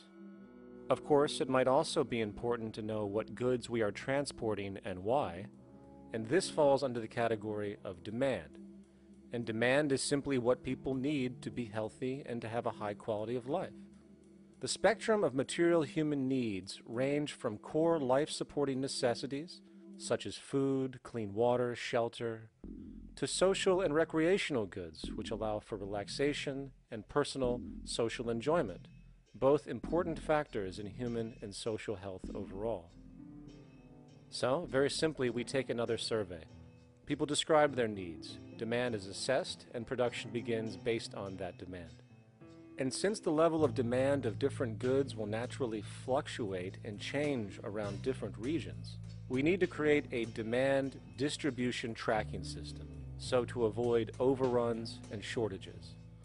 Of course, this idea is old news. It is used in every major store chain today to make sure they keep up with their inventory. Only this time we are tracking on a global scale. But, wait a minute, we really can't fully understand demand if we don't account for the actual usage of the good itself. Is it logical and sustainable for every single human to, say, have one of everything made, regardless of their usage? No, that would be simply wasteful and inefficient. If a person has a need for a good, but that need is only for, say, 45 minutes a day on average, it would be much more efficient if that good was made available to them and to others when needed. Many forget that it isn't the good that they want, it is the purpose of that good. When we realize that the good itself is only as important as its utility, we see that external restriction, or what we might call today ownership, is extremely wasteful and environmentally illogical in a fundamental economic sense. So, we need to devise a strategy called strategic access. This will be the foundation of our demand distribution tracking system, which makes sure we can meet the demand of the population's needs for access of whatever they need when they need it. And as far as physically obtaining the goods, centralized and regional access centers all make sense for the most part. Placed in close proximity to the population, and a person would simply come in, take the item, use it, and when finished, return it when it is no longer needed. Sort of how a library works today. In fact, these centers could not only exist in the community in the way we see local stores today, but specialized access centers would exist in specific areas where often certain goods are utilized, saving more energy with less repeat transport. And once this demand tracking system is in order, it is tied into our production management system, and of course into our resource management system, hence creating a unified, dynamically updating, global economic management machine that simply makes sure we remain sustainable, starting with securing the integrity of our finite resources, moving to make sure we only create the best, most strategic goods possible, while distributing everything in the most intelligent and efficient way. And the unique result of this preservation-based approach, which is intuitively counter to many, is that this logical, ground-up, empirical process of preservation and efficiency, which can only define true human sustainability on this planet, would likely enable something never before seen in human history. Access abundance, not just for a percentage of the global population, but the entire civilization. This economic model, as was just generalized, this responsible systems approach to total Earth resource management and processes, designed again to do nothing less than take care of humanity as a whole in the most efficient and sustainable way, could be termed a resource-based economy. The idea was defined in the 1970s by structural engineer Jacques Fresco. He understood back then that society was on a collision course with nature and itself, unsustainable on every level. And if things didn't change, we would destroy ourselves one way or another. Are all these things you're saying, Jacques, could they be built with what we know today, or are some of these things, are you guessing based on what we know today? No. All of these things can be built with what we know today. It would take 10 years to change the surface of the earth, to rebuild the world into a second Garden of Eden. The choice lies with you. The stupidity of a nuclear arms race, the development of weapons, trying to solve your problems politically by electing this political party or that political party, that all politics is immersed in corruption. Let me say it again. Communism, socialism, fascism, the Democrats, the liberals, we want to absorb human beings. All organizations that believe in a better life for man, there are no Negro problems or Polish problems or Jewish problems or Greek problems or women's problems. They're human problems. I'm not afraid of anybody. I don't work for anyone. No one can discharge me. I have no boss. I am afraid to live in the society we live in today. Our society cannot be maintained by this type of incompetency. It was great, the free enterprise system, about 35 years ago. That was the last of its usefulness. Now we've got to change our way of thinking or perish. The horror movies of the future will be our society, the way it didn't work. And politics would be part of a horror movie. Lots of people today use the term cold science because they're analytical, and they don't even know what analytical means. Science means closer approximations of the way the world really works. So it's telling the truth, is what it is. A scientist doesn't try to get along with people. They tell them what their findings are. They have to question all things. And if some scientist comes up with an experiment that shows certain materials have certain strength, other scientists have to be able to duplicate that experiment and come up with the same results. Even if a scientist feels that an airplane wing, due to mathematics or calculations, can hold up a given amount of weight, they still pile sandbags on it to see when it breaks. And they say, you know, my calculations are right, or they're not correct. I love that system because it's free of bias and free of thinking that math can solve all the problems. You have to put your math to test also. I think that every system that can be put to test should be put to test. And that all decisions should be based upon research. A resource-based economy is simply the scientific method applied to social concern, an approach utterly absent in the world today. Society is a technical invention, and the most efficient methods of optimized human health, physical production, distribution, city infrastructure, and the like reside in the field of science and technology, not politics or monetary economics. It operates in the same systematic way as, say, an airplane, and there is no Republican or liberal way to build an airplane. Likewise, nature itself is the physical referent we use to prove our science, and it is a set system, emerging only from our increased understanding of it. In fact, it has no regard for what you subjectively think or believe to be true. Rather, it gives you an option. You can learn and fall in line with its natural laws and conduct yourself accordingly, invariably creating good health and sustainability, or you can go against the current to no avail. It doesn't matter how much you believe you can just stand up right now and walk on the wall next to you. The law of gravity will not allow it. If you do not eat, you will die. If you are not touched as an infant, you will die. As harsh as it may sound, nature is a dictatorship, and we can either listen to it and come in harmony with it, or suffer the inevitable adverse consequences. So, a resource-based economy is nothing more than a set of proven, life-supporting understandings where all decisions are based upon optimized human and environmental sustainability. It takes into account the empirical life ground, which every human being shares as a need, regardless, again, of their political or religious philosophy. There is no cultural relativism to this approach. It isn't a matter of opinion. Human needs are human needs, and having access to the necessities of life, such as clean air, nutritious food, and clean water, along with a positively reinforcing, stable, nurturing, and non-violent environment, is demanded for our mental and physical health, our evolutionary fitness, and hence the species' survival itself. A resource-based economy would be based upon available resources. You can't just bring a lot of people to an island or build a city of 50,000 people without having access to the necessities of life.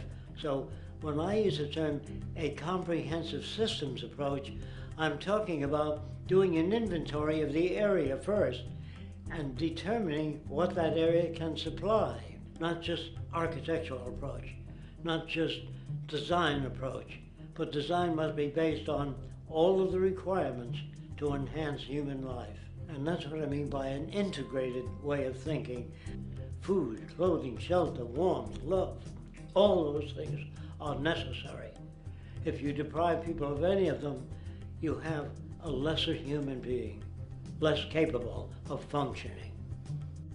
As previously outlined, a resource-based economy's ground-up, global, systems approach to extraction, production, and distribution is based upon a set of true economic mechanisms, or strategies, which guarantee efficiency and sustainability in every area of the economy. So, continuing this train of thought regarding logical design, what is next in our equation? Where does all this materialize? Cities. The advent of the city is a defining feature of modern civilization. Its role is to enable efficient access to the necessities of life, along with increased social support and community interaction. So how would we go about designing an ideal city? What shape should we make it? Square? Trapezoid? Well, given we're going to be moving around the thing, we might as well make it as equidistant as possible for ease, hence the circle. What should the city contain? Well, naturally we need a residential area, a goods production area, a power generation area, an agricultural area. But we also need nurturing as human beings, hence culture, nature, recreation, and education. So let's include a nice open park, an entertainment events area for cultural purposes and socializing, and educational and research facilities.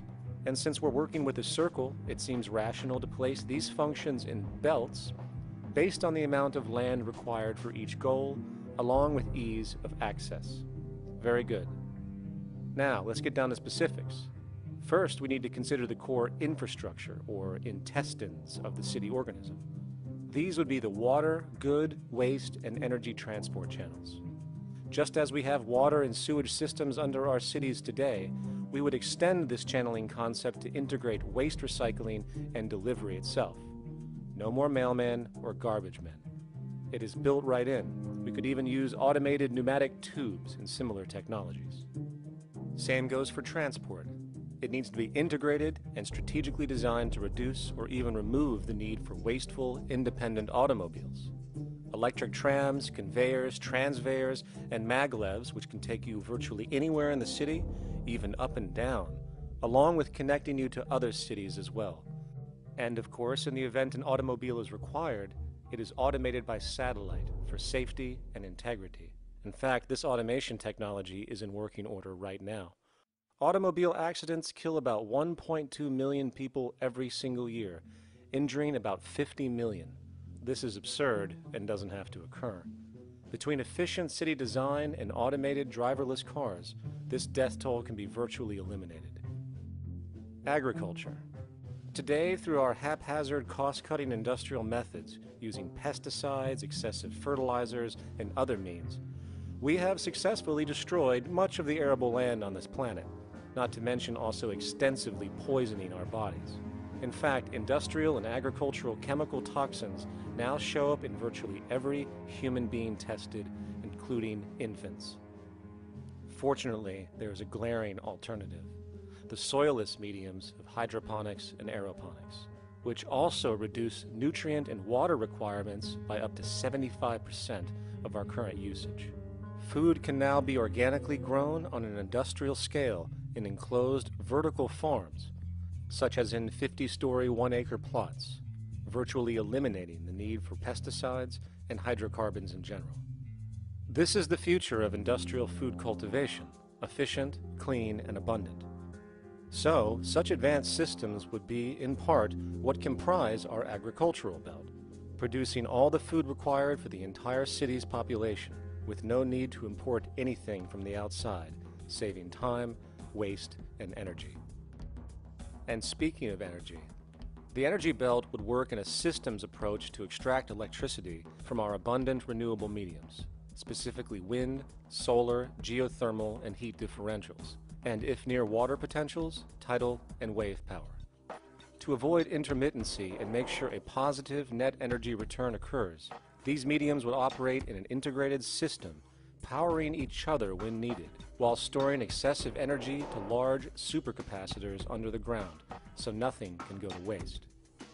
And not only does the city power itself, particular structures will also power independently and generate electricity through photovoltaic paints, structural pressure transducers, the thermocouple effect, and other current but underutilized technologies. But of course, this begs the question, how does this technology and goods in general get created in the first place? This brings us to production. The industrial belt, apart from having hospitals and the like, would be the hub of factory production.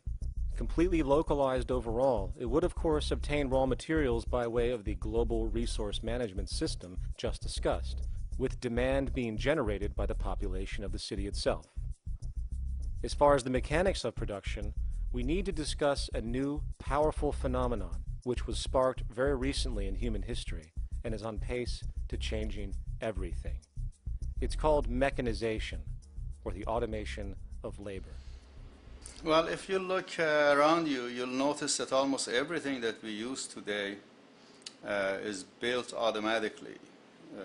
Your shoes, your clothes, your home appliances, your car, and so on, they are all built by machines in an automatic way. Can we say that the society has not been influenced by these major technological advancements? Of course not. These systems really dictate new structures and new needs, and they make a lot of other things obsolete.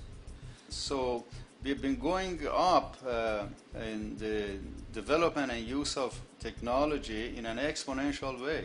So definitely automation is going to continue. You cannot stop technologies that just make sense.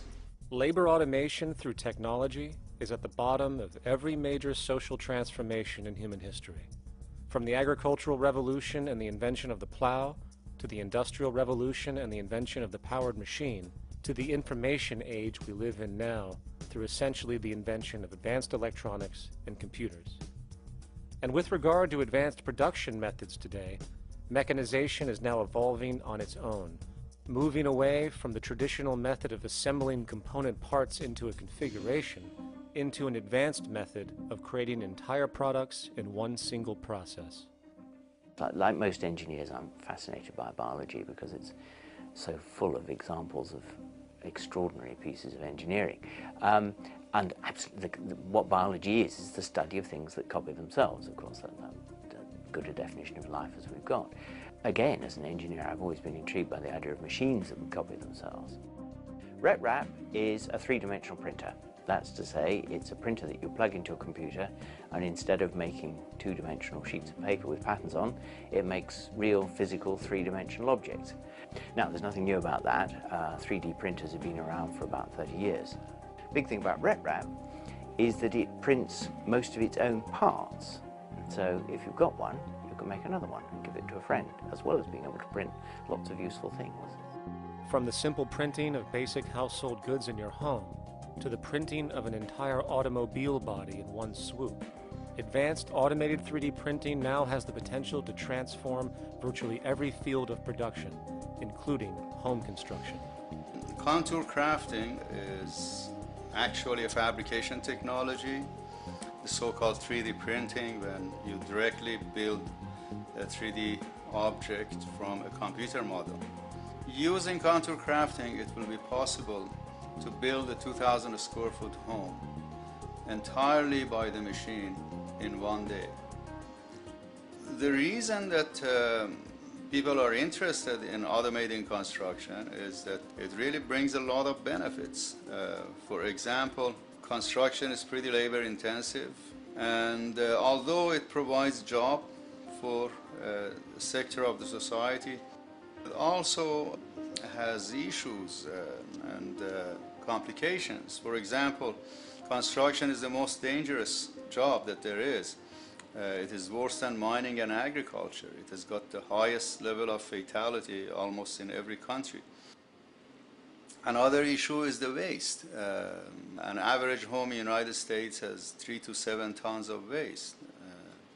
So this is huge if we look at the impact of construction and knowing that about 40% of all materials in the world are used in construction. So big waste of energy and resources and big damage to the environment as well. Making homes using hammers and nails and wood with the state of our technology today is really absurd and will go the way of our labor class in regards to manufacturing in the United States. Recently, there was a study by economist David Autor of MIT that states that our middle class is obsolete and being replaced by automation. Quite simply, mechanization is more productive, efficient, and sustainable than human labor in virtually every sector of the economy today. Machines do not need vacations, breaks, insurance, pensions, and they can work 24 hours a day every day. The output potential and accuracy compared to human labor is unmatched. The bottom line, repetitive human labor is becoming obsolete and impractical across the world, and the unemployment you see around you today is fundamentally the result of this evolution of efficiency in technology. For years, market economists have dismissed this growing pattern, which could be called technological unemployment, because of the fact that new sectors always seem to emerge to reabsorb the displaced workers. Today, the service sector is the only real hub left and currently employs over 80% of the American workforce, with most industrialized countries maintaining a similar proportion. However, this sector is now being challenged increasingly by automated kiosks, automated restaurants, and even automated stores. Economists today are finally acknowledging what they have been denying for years. Not only is technological unemployment exasperating the current labor crisis we see across the world due to the global economic downturn, but the more the recession deepens, the faster the industries are mechanizing. The catch, which is not realized, is that the faster they mechanize to save money, the more they displace people, the more they reduce public purchasing power. This means that while the corporation can produce everything more cheaply, fewer and fewer people will actually have money to buy anything, regardless of how cheap they become. The bottom line is that the labor for income game is slowly coming to an end. In fact, if you take a moment to reflect on the jobs which are in existence today, which automation could take over right now if applied, 75% of the global workforce could be replaced by mechanization tomorrow. And this is why, in a resource-based economy, there is no monetary market system, no money at all, for there is no need. A resource-based economy recognizes the efficiency of mechanization and accepts it for what it offers. It doesn't fight it like we do today. Why? Because it is irresponsible not to, given any interest in efficiency and sustainability. And this brings us back to our city system. In the center is the central dome, which not only houses the educational facilities and transportation hub, it also hosts the mainframe that runs the city's technical operations. The city is, in fact, one big automated machine.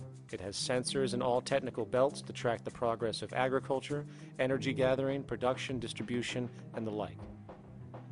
Now, would people be needed to oversee these operations in the event of a malfunction or the like? Most probably yes, but that number would decrease over time as improvements continue. However, as of today, maybe 3% of the city population would be needed for this job when you break it down. And I can assure you that in an economic system which is actually designed to take care of you and secure your well-being, without you having to submit to a private dictatorship on a daily basis, usually to a job that is either technically unnecessary or socially pointless, while often struggling with debt that doesn't exist just to make ends meet. I guarantee you people will volunteer their time left and right to maintain and improve a system that actually takes care of them.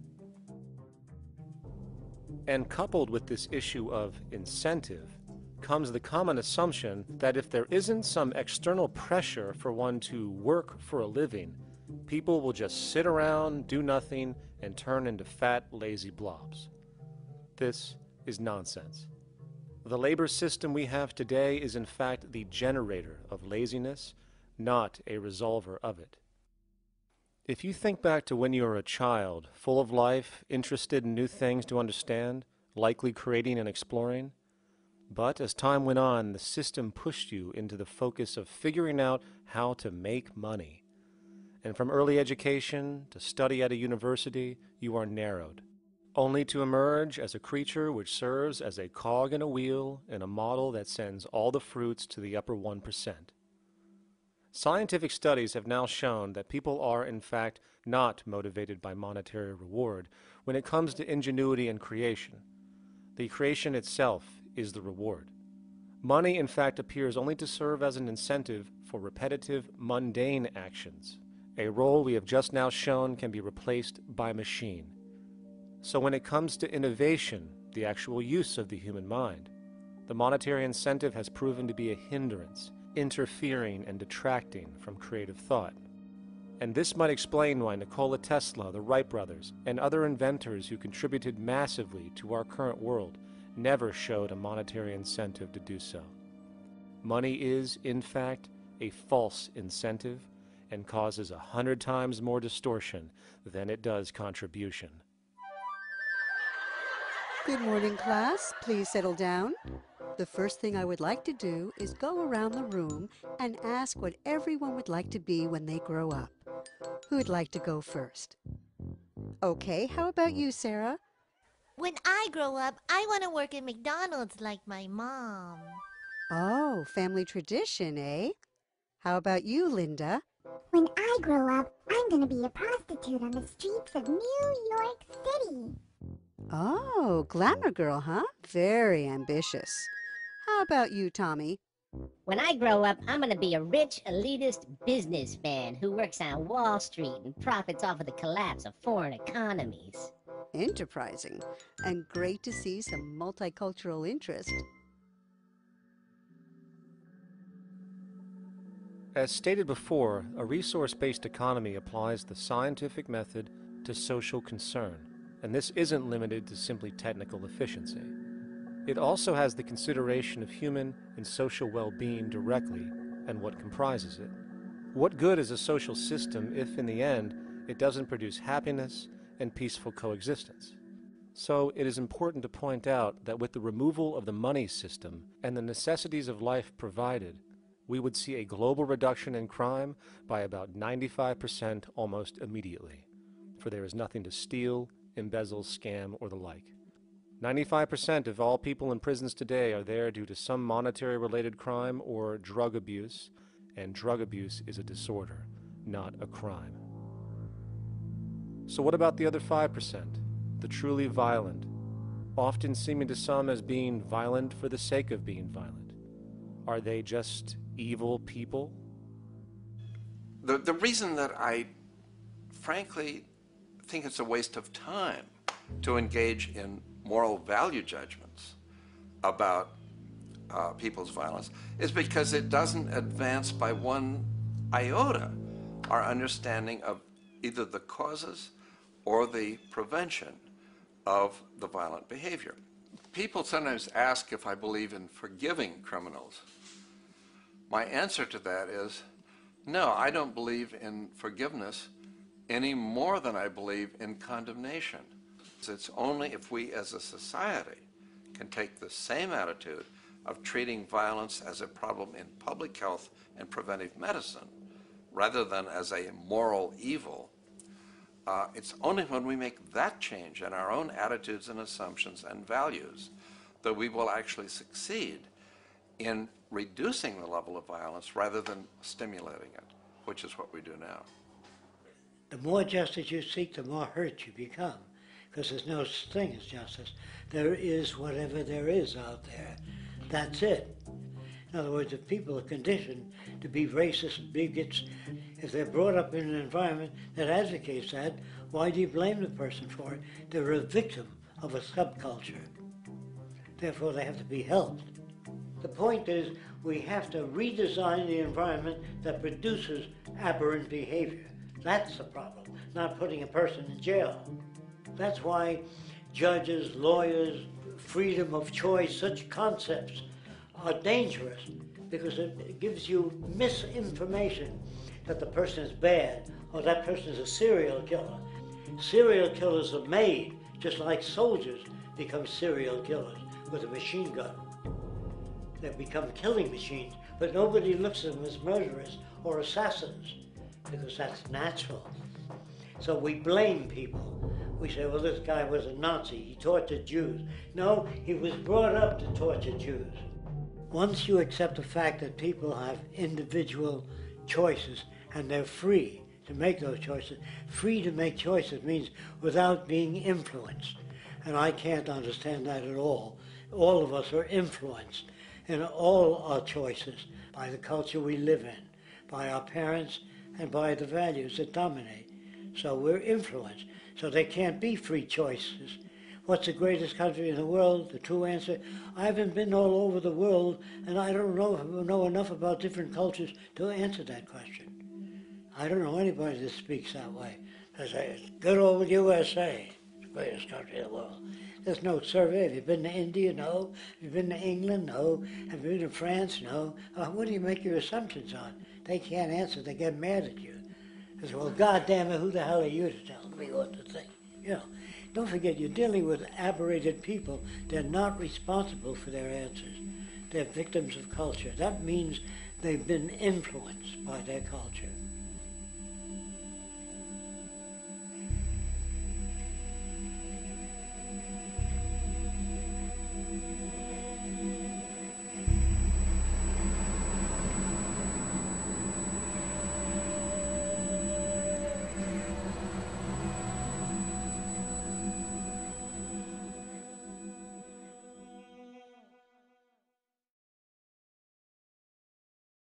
When we consider a resource-based economy, there are often a number of arguments that tend to come up with regard to the efficiency. Now hold on just a minute. Yes? I know what this is. This is called Marxism, buddy. Stalin killed 800 billion people because of ideas like this. My father died in the gulag. Hold on. Communist, fascist. You don't like America, you should just leave. All right, everybody just calm down. Death to the New World Order. Death to the New World Order. And as the irrationality of the audience grew, shocked and confused, suddenly the narrator suffered a fatal heart attack. And the seemingly communist propaganda film was no more.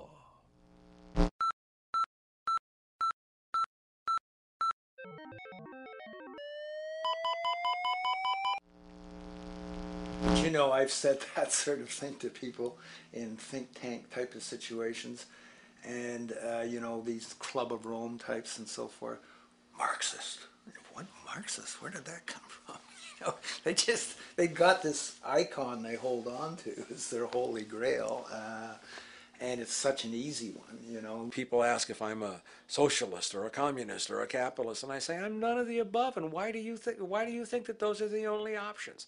All of those political constructs were created by writers who assumed that we lived on a planet of infinite resources. Not a one of those political philosophies even contemplates that there might be a shortage of anything. I believe that communism, socialism, free enterprise, fascism are part of social evolution, that you can't take a giant step from one culture to another, but they're in-between systems. Before there's any ism, we've got a life ground, and the life ground is, as I just described most easily, it's all the conditions required to take your next breath, and that involves the air you breathe, the water you get, the safety you have, the education you can access, all these things that we share and use and that no life in any culture can do without. So we've got to reset down to the life ground, and the life ground is no longer any ism. It's life value analysis. It's simply a matter of historical fact that the dominant intellectual culture of any particular society reflects the interest of the dominant group in that society. In a slave-owning society, the beliefs about human beings and human rights and so on will reflect the needs of the slave owners. In a society which again is based on the power of certain people to control and profit from the lives and work of millions of others, the dominant intellectual culture will reflect the needs of the dominant group. And so that if you look across the board, the ideas that pervade psychology and sociology and history and political economy and political science fundamentally reflect certain elite interests. And the academics who question that too much tend to get shunted to the side or to be seen as sort of radicals. The dominant values of a culture tend to support and perpetuate what is rewarded by that culture. And in a society where success and status is measured by material wealth, not social contribution, it is easy to see why the state of the world is what it is today. We are dealing with a value system disorder, completely denatured, where the priority of personal and social health have become secondary to the detrimental notions of artificial wealth and limitless growth. And like a virus, this disorder now permeates every facet of government, news media, entertainment, and even academia. And built into its structure are mechanisms of protection from anything that might interfere. Disciples of the monetary market religion, the self-appointed guardians of the status quo, constantly seek out ways to avoid any form of thought which might interfere with their beliefs, the most common of which are projected dualities. If you are not a Republican, you must be a Democrat. If you are not a Christian, you might be a Satanist. And if you feel society can be greatly improved to consider perhaps, I don't know, taking care of everyone, you're just a utopianist. And the most insidious of them all, if you are not for the free market, you must be against freedom itself. I'm a believer in freedom. Every time you hear the word freedom being said anywhere or government interference said anywhere, it means, decoded, blocking maximization of turning money into more money for private money possessors. That's it. Every other thing they'll say, oh, we need more commodities for people, oh, this is freedom against tyranny and so forth. Every time you see it, you can decode it down to that. And I think you'll find a one-to-one correlation with every time they use it. And this is a sense in which we might call, it's a syntax, a governing syntax of understanding and of value, so that it governs beneath their own recognition of it. So they may not say, oh, I didn't mean that at all, but in fact, that's what they do. Just like you may speak a grammar, and you have rules of grammar you follow without recognizing what the rules are.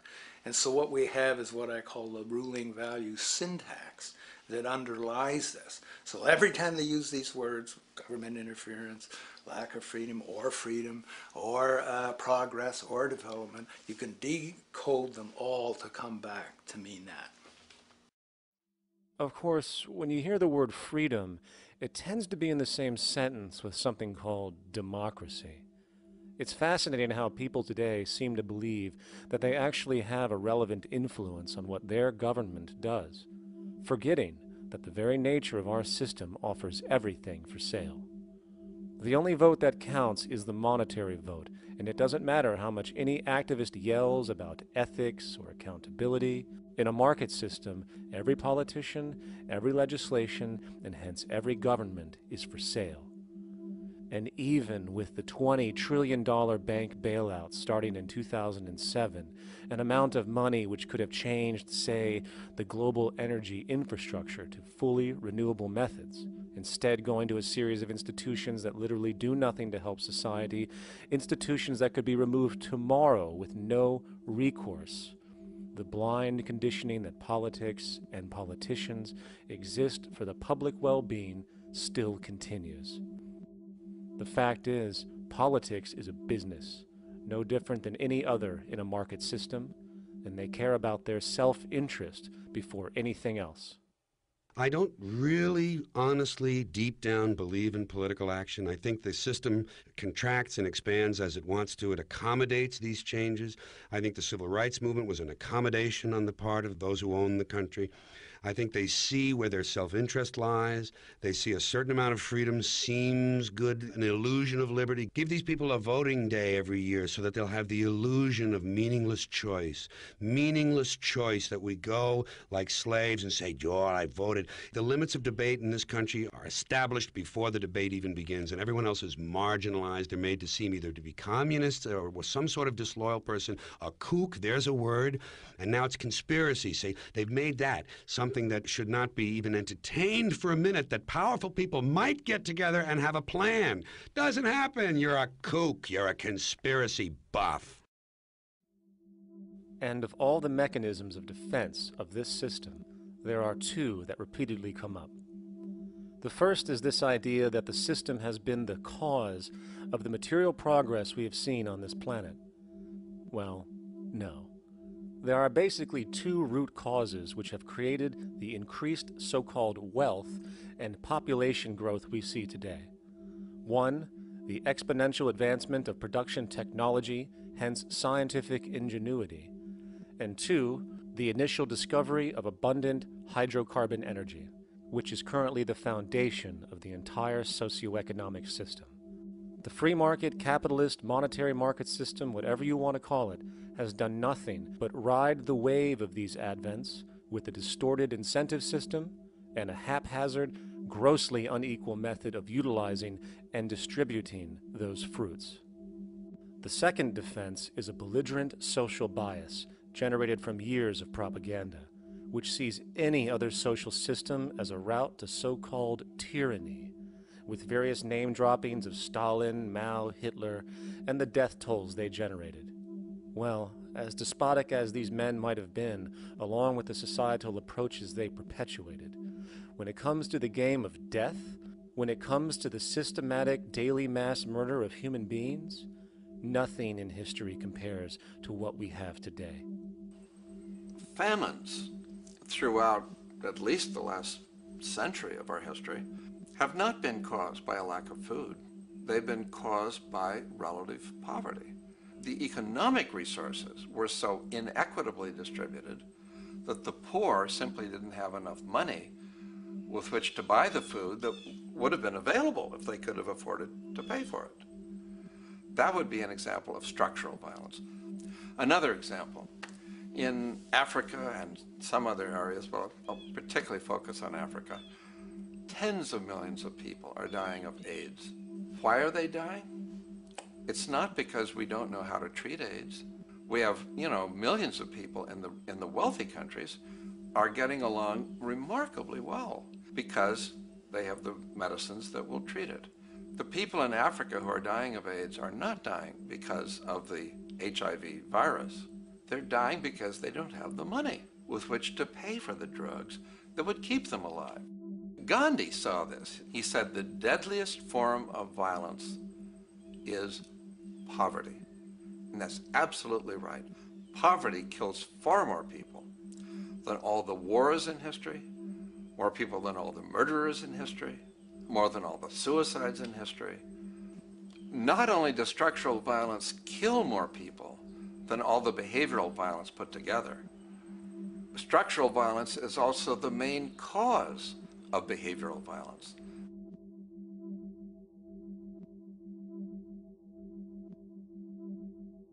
Oil is the foundation of, and it is present throughout the edifice of human civilization.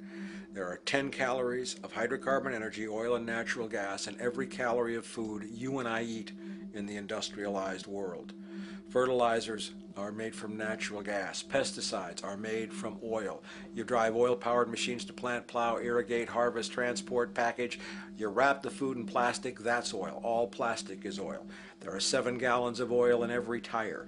Oil is everywhere. It's ubiquitous. And it's only because of oil that there are 7 billion people, or almost 7 billion people on this planet right now. The arrival of this cheap, easy energy, which is equivalent, by the way, to billions of slaves working around the clock, changed the world in such a radical way over the last century, and the population has gone up 10 times. But by 2050, oil supply is able to support less than half the present world's population in their present way of life. So the scale of adjustment to live differently is just enormous. The world is now using 6 barrels of oil for every barrel it finds. 5 years ago, it was using 4 barrels of oil for every barrel it finds. A year from now, it's going to be using 8 barrels of oil for every barrel it finds. What's disturbing to me is the lack of any real effort from governments worldwide or industry leaders worldwide to do something different. I mean, we have these sort of attempts to build more wind power and to maybe do something with tide. We've got attempts to make our cars a little bit more efficient. But there's nothing which really looks like a revolution coming along. These are all pretty minor. And that, I think, is pretty frightening. And the governments who are driven by these economists who don't really appreciate what we're talking about are trying to stimulate consumerism to restore past prosperity in the hope that they can restore the past. They're printing yet more money lacking any collateral at all. So if the economy improves and recovers and growth, famous growth comes back, it'll only be short-lived because within a short period of time, counted in months rather than years, it'll hit the supply barrier again. There'll be another price shock and a deeper recession. So I think we go into a series of vicious circles. So you have the economic growth going up, price spike, everything shuts down, that's where we are now. Then it starts to come up again. But what we have now is this area where there's no more ability to produce cheap energy. We're at the peak. We're on the downslope of oil production. No way you're going to get any more out of the ground any faster, which means that things shut down, the price of oil drops, which it did in early 2009, but then as you have an ersatz so-called recovery, the price of oil starts to come back. It's recently been hovering around $80 a barrel, and what we see is at $80 a barrel now, with the economic and financial collapse, people are having a hard time affording that. World oil production right now is about 86 million barrels a day. Over 10 years, you're looking at roughly 40 million barrels a day having to be replaced. There's nothing around which can come even within 1% of meeting that sort of demand. If we don't do something pretty quickly, there's going to be a huge energy deficiency. I think the big mistake is in not recognizing a decade or so ago that a concerted effort needed to be made to develop these sustainable forms of energy. I think that's something our grandchildren will look back on with total disbelief. You people knew that you were dealing with a finite commodity. How could you possibly have built your economy around something which was going to disappear? For the first time in human history, the species is now faced with the depletion of a core resource central to our current system of survival. And the punchline of the whole thing is that even with oil becoming more and more scarce, the economic system will still blindly push its cancerous growth model, so people can go out and buy more oil-powered cars to generate GDP and jobs, exacerbating the decline. Are there solutions to replace the edifice of the hydrocarbon economy? Of course. But the path needed to accomplish these changes will not manifest through the market system protocols required, since new solutions can only be implemented through the profit mechanism. People are not investing in renewable energies because there is no money in it in both the long and short term, and the commitment needed to make it happen can only occur at a severe financial loss. Hence, there is no monetary incentive, and in this system, if there's no monetary incentive, things do not happen. And on top of it all, peak oil is just one of many surfacing consequences of the environmental social train wreck gaining speed today. Other declines include freshwater, the very fabric of our existence, which is currently showing shortages for 2.8 billion people, and those shortages are on pace to reach 4 billion by 2030. Food production, the destruction of arable cropland, from which 99.7% of all human food comes from today, is occurring up to 40 times faster than it is being replenished. And over the last 40 years, 30% of the arable land has become unproductive. Not to mention that hydrocarbons are the backbone of agriculture today, and as it declines, so will the food supply. As far as resources in general, at our current patterns of consumption, by 2030 we will need 2 planets to continue our rates. not to mention the continual destruction of life-supporting biodiversity, causing extinction spasms and environmental destabilization across the globe. And with all of these declines, we have the near exponential population growth, where by 2030 there might be over 8 billion people on this planet. Energy production alone would need to increase 44% by 2030 to meet such demand. And again, since money is the only initiator of action, are we to expect that any country on the planet is going to be able to afford the massive changes needed to revolutionize agriculture, water processing, energy production, and the like, when the global debt pyramid scheme is slowly shutting the entire world down? Not to mention the fact that the unemployment you currently see is going to become normality due to the nature of technological unemployment. The jobs are not coming back. And finally, a broad social perspective. From 1970 to 2010, poverty on this planet doubled due to this system. And given our current state, do you honestly think we will see anything less than more doubling, more suffering, and more mass starvation? There is not going to be any recovery. This is not some long depression that we're someday going to pull out of. I think the next phase we're going to see after the next round of economic collapse is massive civil unrest, when employment checks stop being paid because the states have no money left. And when things get so bad that people lose confidence in their elected leaders, they will demand change if we don't kill each other in the process or destroy the environment. I'm just afraid that we might get to the point of no return. And that bothers me no end. We do all we can to avoid that condition. It's clear that we're on the verge of a great transition in human life. What we face now is this fundamental change of the life we've known over the last century. There has to be a link between the economy and the resources of this planet, the resources being, of course, all animal and plant life, the health of the oceans and everything else. This is a monetary paradigm that will not let go until it's killed the last human being. The in-group will do all it can to stay in power. And that's what you got to keep in mind. They'll use the Army and Navy and lies or whatever they have to use to keep in power. They're not about to give it up because they don't know of any other system that will perpetuate their kind.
a straight and stronger course to the corner of your life.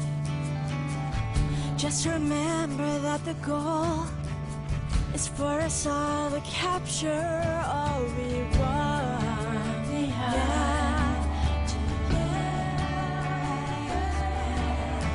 Don't surround yourself with yourself.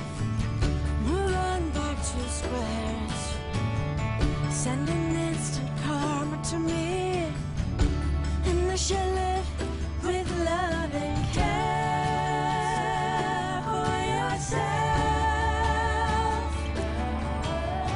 'Cause it's time and time with your time, and its news is captured. To use.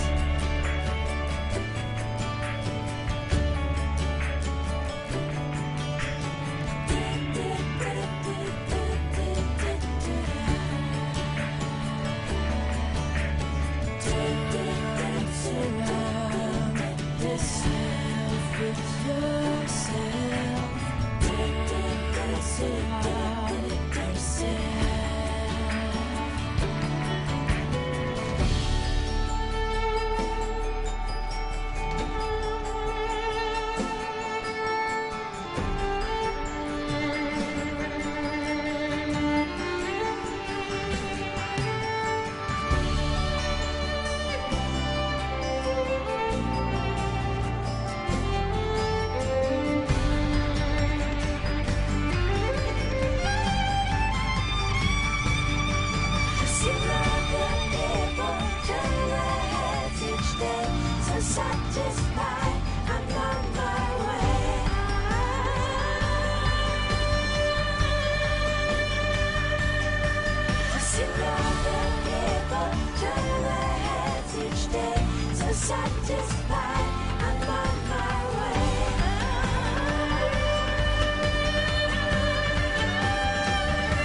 Satisfied.